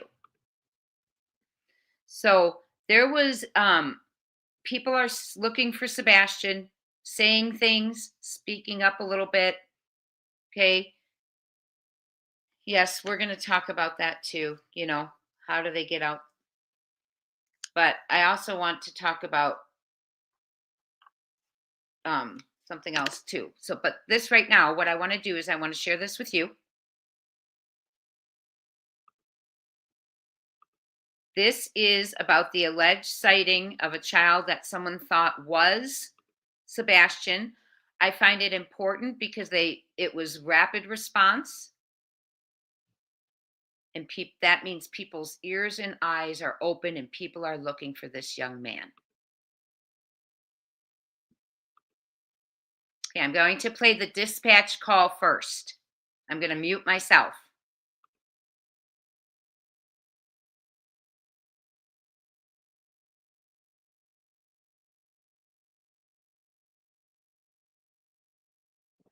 It's me, SSRNC at 323 Colorado Street at the Motel 6.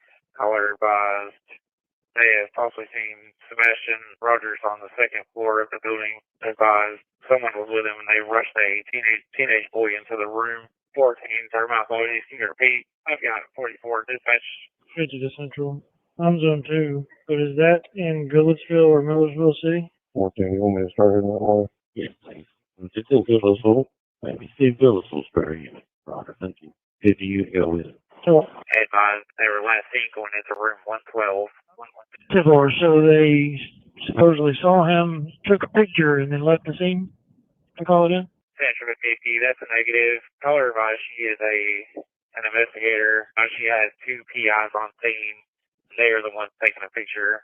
Advised they are sending to her. PIs are going to be on scene. 10-4. Pass, 10-4. 50, go ahead, sir. Show me on scene with Goodlettsville.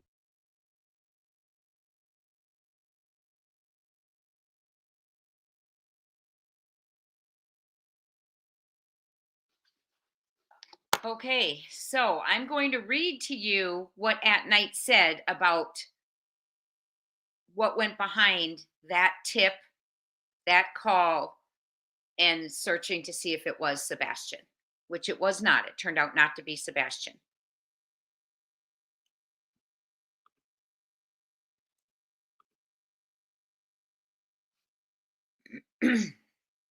Sorry, we're scrolling.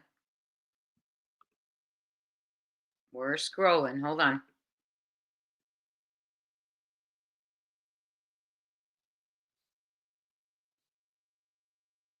Oh my goodness. There we go. Okay. This was on November 18th, which was Monday. Earlier today at night, in collaboration with Dog the Bounty Hunter and its team of licensed private investigators and contractors, acted on a tip received regarding a potential sighting of 15-year-old Sebastian Wayne Drake Rogers at a Motel 6 in Goodlettsville, Tennessee. Details of the investigation. A tip received on November 15th indicated that a teenage boy matching Sebastian's description had been seen at the motel alongside individuals displaying suspicious behavior. The report included detailed descriptions of vehicles and patterns of activity. Licensed investigators working in tandem for At Night's High Risk Violent Fugitive Recovery Task Force, HRVFRTF, on behalf of Mr. Rogers, initiated surveillance. Teams observed activity matching the tipster's description, including the presence of a red sports car and behavioral patterns consistent with the tip. Investigators identified 2 rooms of interest at the motel and noted individuals entering and exiting the area. A teenage boy was observed entering one of the rooms, prompting the investigators to immediately escalate the situation. At approximately 4:47 p.m., the Sumner County Sheriff's Department was notified and responded to the scene promptly. At the same time, At Night alerted the National Center for Missing and Exploited Children, NCMEC, and the FBI's Operation Rescue Me, transmitting a full report of findings to federal authorities. Responding officers quickly arrived on the scene and determined that the individual observed was not Sebastian Wayne Drake Rogers. While this outcome was not what we had hoped for, it underscores the importance of reliable tips and the public's involvement in this case. Moving forward, we remain committed to following every credible lead. Today's events highlight the precision and coordination required in this investigation, and we are encouraged by the responsiveness of the public and law enforcement. How can you help?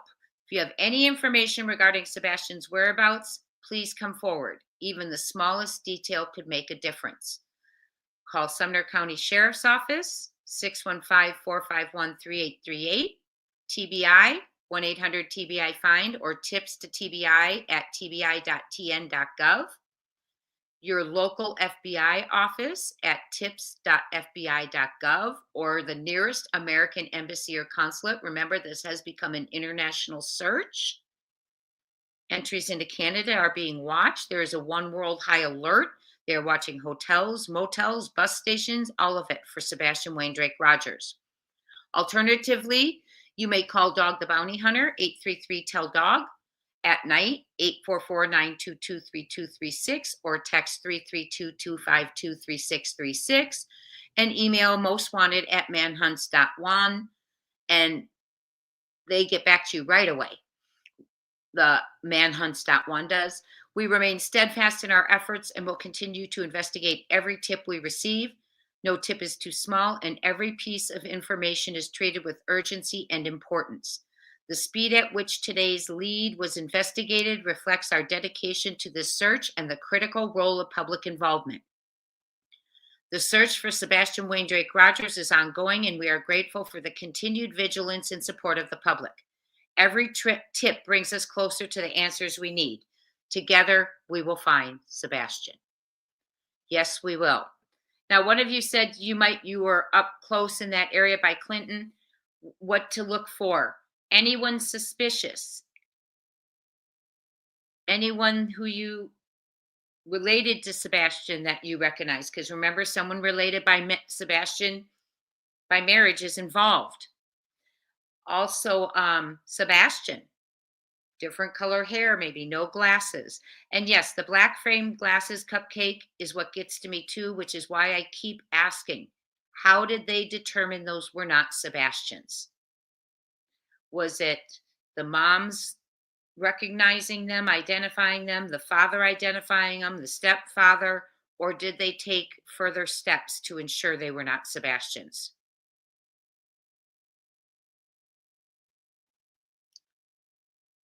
Right, but how did they determine they were not Sebastian's? That's what I want to know. Yes, there's been a lot of things. We have a lot of questions. Yes, we're back. Yes, the arms should have been, yes, absolutely. Even if they turned out just to be scratches, they should have absolutely been checked, in my opinion. You know how when there's a crime, they have people show their hands, and arms and things so they can see if they were, involved in the aggression or anything. That should have been, in my opinion, done. So we, one thing I want to say is off the cuff, he did a video on Sebastian, and he is the one who is the seasoned police officer from New York, retired detective. And when he started his video, he said, "Who's behind Sebastian Rogers' disappearance?" And I thought that was really telling, because throughout the video, he talks about, all the options, but he starts it with, who is behind Sebastian Rogers' disappearance? Well, if someone is behind it, we know it's not a child who walked out. Okay. And we also know that that's a criminal investigation. FBI, we've been told, is allegedly running a separate investigation separate from Sumner County Sheriff's Office. Okay. This is a criminal investigation, in my opinion. It is not a crime to run away. The FBI gets involved in crimes only. It is not a crime to run away. This is a criminal investigation. There is someone involved or someone's involved in the vanishing. Remember, I told you there's 3 parts to this. There's what happened to Sebastian. There's the report of what happened to Sebastian. And then there's some sort of plot, in my opinion, to make it look like a vanishing. Okay? Making it look like he vanished. Things being covered up, things being hidden, in my opinion. We are going to find this young man. We are going to bring him home. We need to, some say February the 25th and others say the 26th. Do you know why that differs? Are you talking about when he was last seen, Rocco? It's differing from when he was last seen because the story changed a little bit from the times the mother last saw him, 10 p.m., 11 p.m., midnight.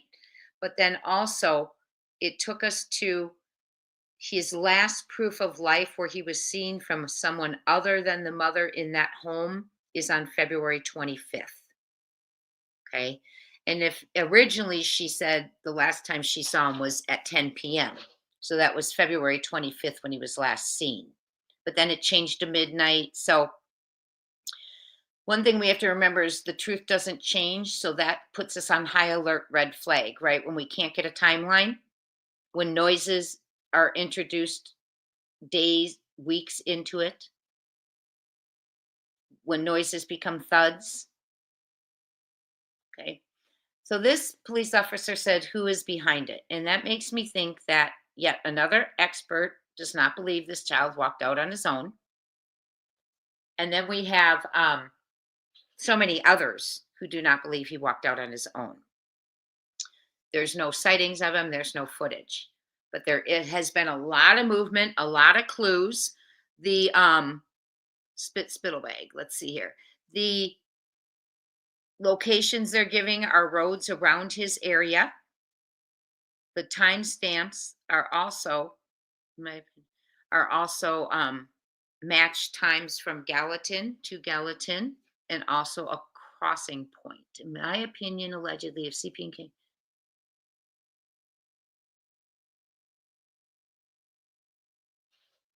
I agree, Spittlebug. I agree. And I really think that that's why they're saying, please re-interview them. Change stories should never happen. Change stories should never happen. If you see something, say something, there is a $175,000 reward. This young man deserves justice. His father, his grandparents, the Rogers, they deserve to know. There are also people on the other side of the family who deserve to know, who want to know. I do not know. I do not know, Moonbeamer. I don't know where they are. The truth does not change, absolutely. So I just think that we have to remember that a lot from the beginning, we couldn't get a timeline from the beginning. And one thing that this off the cuff said is, their silence in the beginning, that whole first week where the mother and stepfather never came out and said anything. He said that's really telling, because when you have a missing child, you rely on that. So the parents can bond with the public and get them informed and involved. Oh, here you go, Reserve Glitch. And I'm sorry, I may not have seen it. I couldn't tell, but I remember someone saying that the glasses were reading glasses and they're, oh, okay, hearsay. Okay, well, that's more than I'd heard. I just heard that they were waiting and then suddenly it wasn't his. Who had him last? That was my next point. That's what I wanted to talk about. You're getting me to where I'm going to wrap up. Thank you. Yes, lying to police is a crime. It is obstruction of justice.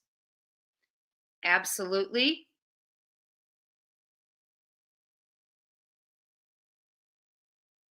Yes, we can write some letters. Sandy Shaw, that's a great idea. When you have a missing child, and what we do know is it began as a runaway child and an endangered child alert, and within 24 hours, an Amber Alert was filed. TBI alerts the Amber Alerts for abducted children in danger. So within 24 hours, it went from a runaway child to something making them think Sebastian was abducted. Criminal. Crime. So when it was being said it wasn't a criminal investigation, in my opinion, that just isn't true. When you have an Amber Alert sounded for abduction. Okay? So there's a lot of things that are fishy. The person who is home alone with him, who placed herself there alone, many experts have said that is the key.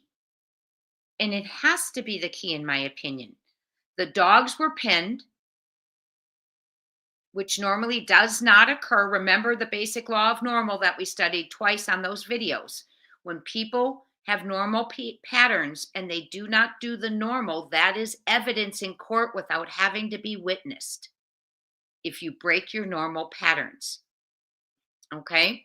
Well, the dogs were in the pen when allegedly Stepfoot was in Memphis. That is not normal. Normally, the dogs are sleeping with the mother. Normally, the dogs are sleeping with the mother if Stepfoot's in Memphis. So that's not a norm. The porch light. Many creators have driven by their home since then, and their porch light is glowing. It was not that night. Okay? There are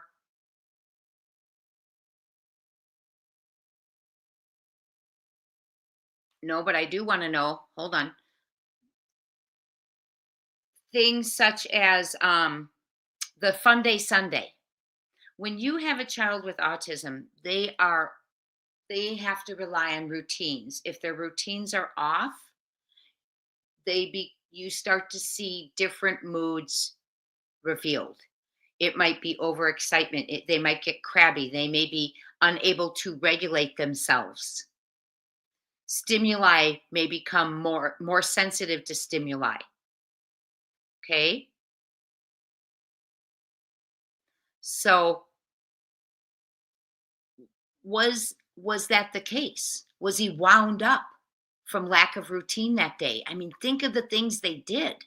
Spaghetti pancakes, picking up the cousin, 2 aunts with them at dinner, apparently, allegedly Stepfoot at dinner.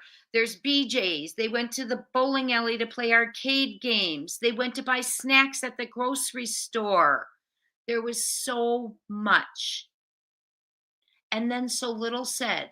Hi, Grandma. Good to see you. I hope your morning went well. And then so little said. We got home. He took out the trash. That was an important insert. That had to be inserted for some reason because nothing else was till bedtime, in my opinion. Okay, Google it, y'all. Yes. Google it, y'all. Okay, so lots of fishiness going on. You know what they told CJ why they was at the landfill? What? And who's they?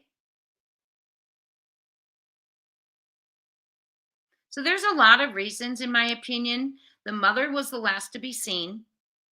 The mother left the home days after saying that her son was a runaway. You would, in my opinion, stay home and wait for him to return if you thought your child ran away. You'd say, oh, he'll be home in a few days, right? He'll be home any day now, right? Okay. So there's a lot of red flags. Most importantly, I want to know if KP contacted anyone after hearing there is a person of interest related by marriage, because she doesn't know. That's not her team. He knows. Seth knew.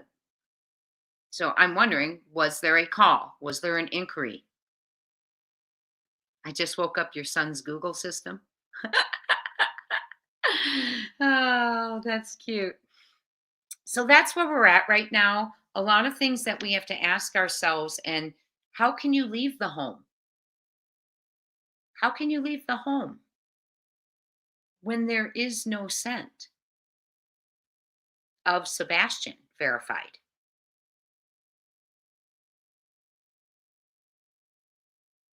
Okay, how do you take that? How do you look for a crime scene out of a home when you can't find proof the victim left the home?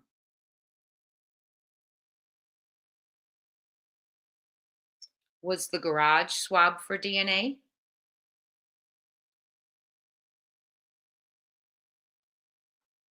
Was the garage swabbed for DNA?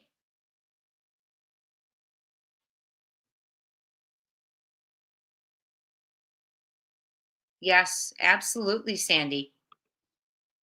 Absolutely.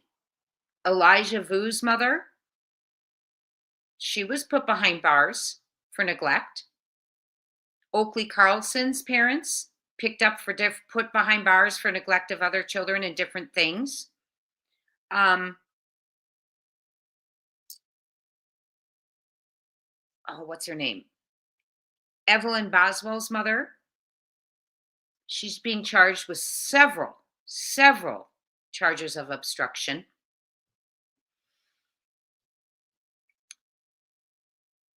They put Harmony Montgomery's stepmother in jail and father for charges like taking the food stamps of Harmony's name. So they can put them behind bars till they spot. Remember Cody Gibson in Virginia? His father was put behind bars before charged. So they have ways to get them behind bars to get them to talk. Yes. And in my opinion, the changing timeline has to be where they begin. Because the person who was with him has the absolute truth, but hasn't yet told it, in my opinion, because the truth does not change. She needs one story and needs to speak the truth, allegedly, in my opinion. Oh, absolutely. VM, I am right with you. That sickens me every single time I see her walking around free. Allegedly, in my opinion, we're talking about a different case. Okay, so Susan Smith staying behind bars another 2 years.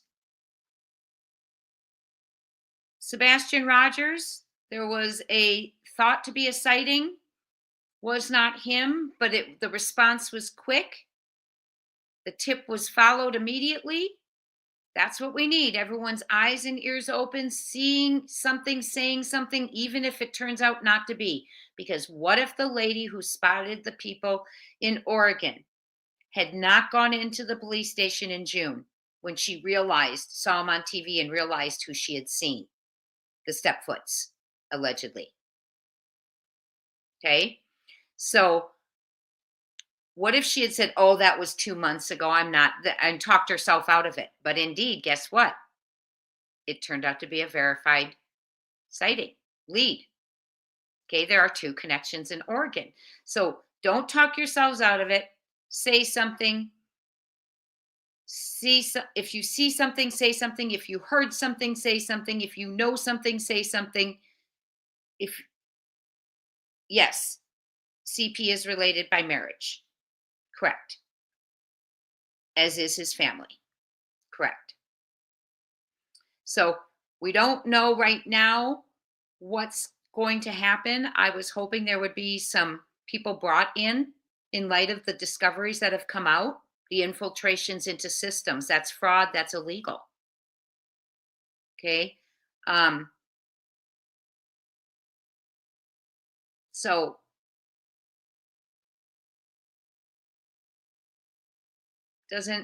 I'm trying to read. Sorry, Cinderella. Let me see that. There's a story in today's. Okay, see? Responsibility, right? Responsibility.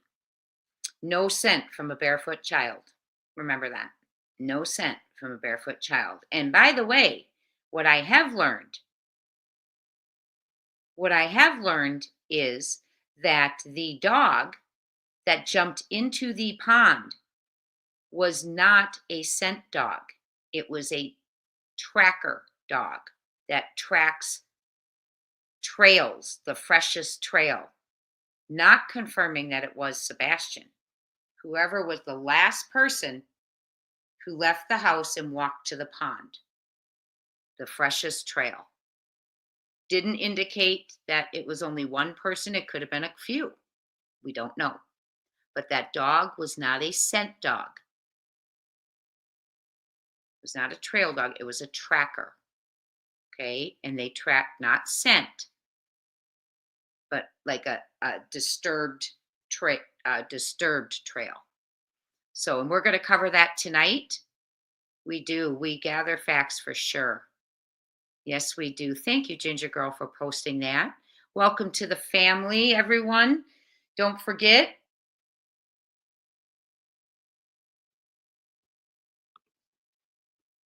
Okay. Misty, I'm not sure if it was Max, but what I can tell you is this. Stepfoot said one of the dogs came out, went through the side, cut through the yards, and up to Kellen. That has not been verified that a dog did that. So my question is, how did Stepfoot give us the exact path of the flashlights, claiming it to be a dog trail following Sebastian, if there was not one that way confirmed? Okay. How did he get that so right if there was no dog that took that path? The flashlight path. Very interesting. You all are amazing. You're wonderful. We are coming back on tonight together. We're going to go over tonight an interview with former FBI agent Laken Riley, a pregnant mama who needs to be found. She was 9 months pregnant and 4 centimeters dilated when she disappeared. We are also going to talk about a young man named Waylon Childs with autism that was lost and found. So we have a lot to talk about tonight, and we are going to do it again. And I have a little surprise for you coming up later in the week, but I'm not going to announce it quite yet. So my answer, Misty, is it has not been verified that a dog followed the path of the lights. That was words from Stepfoot. And I find the irony amazing that the trail he said was a scent path that's not verified is the flashlight trail.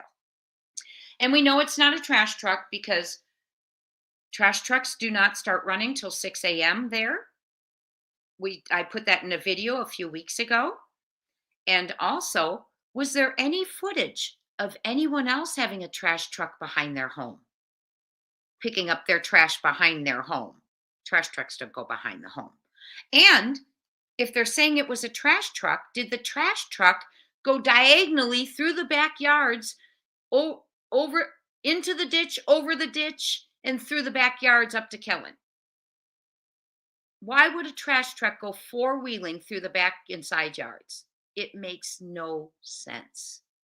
The only activity caught on camera was not Sebastian Rogers.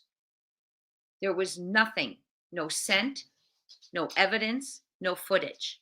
The one thing caught on camera the night he disappeared was between 3 and 3:30 in the morning, a flashlight seen coming from the common area behind Sebastian's home, one coming from a car that had pulled up on Kellen Lane. They meet and they return to the vehicle. And we have gone over that, the amount of space that can be covered. It's about 400 feet, which can be covered in 3 to 5 minutes, going 3 miles per hour walking. And it's 2 minutes to get from the car to the house. So that's why someone had to meet in the middle. because there was only 3 to 5 minutes. You can't walk 2 minutes, walk back 2 minutes, plus enter a home, break in, find Sebastian, carry him out, have him relock the door, allegedly, and get there and put him in the car in 3 to 5 minutes. But what you can do is walk halfway, that's 1 minute. Someone meets you the other half. Then together, you walk to the car another minute. You're at 2 minutes. They were there 3 to 5. So you have 1 to 3 minutes to put the person in the car and then that other light to go running back to the Commons. Correct? I am coming back tonight at, well, we normally do 8:30 Eastern, but I can come back earlier. I can come back earlier if we want. Put a 1 if you want me to come back earlier than 8:30 and a 2 if you like 8:30 Eastern for today because I'm off. Thank you. Thank you. A 1 if you want what did I say? A 1 if you want 8:30. Okay, we'll stick with our regular time of 8:30. I know you all need, okay. Oh, VM, I'm sorry. We're going to, is the 1 for 8:30? Is that what I said, everyone? The 1 is for 8:30, correct?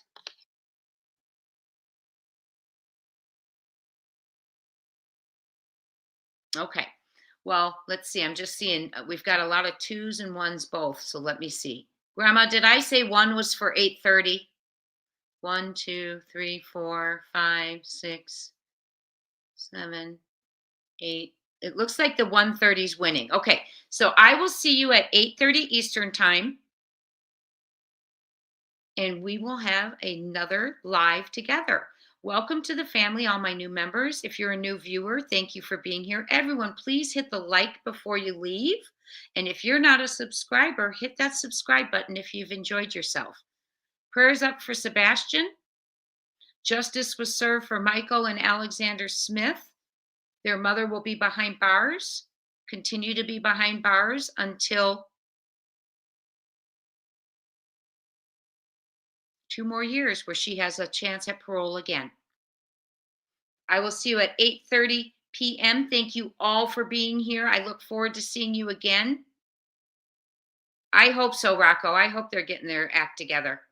See you tonight. Thank you all. You're amazing. Prayers up. Let's bring them all home and bring him home. Talk soon.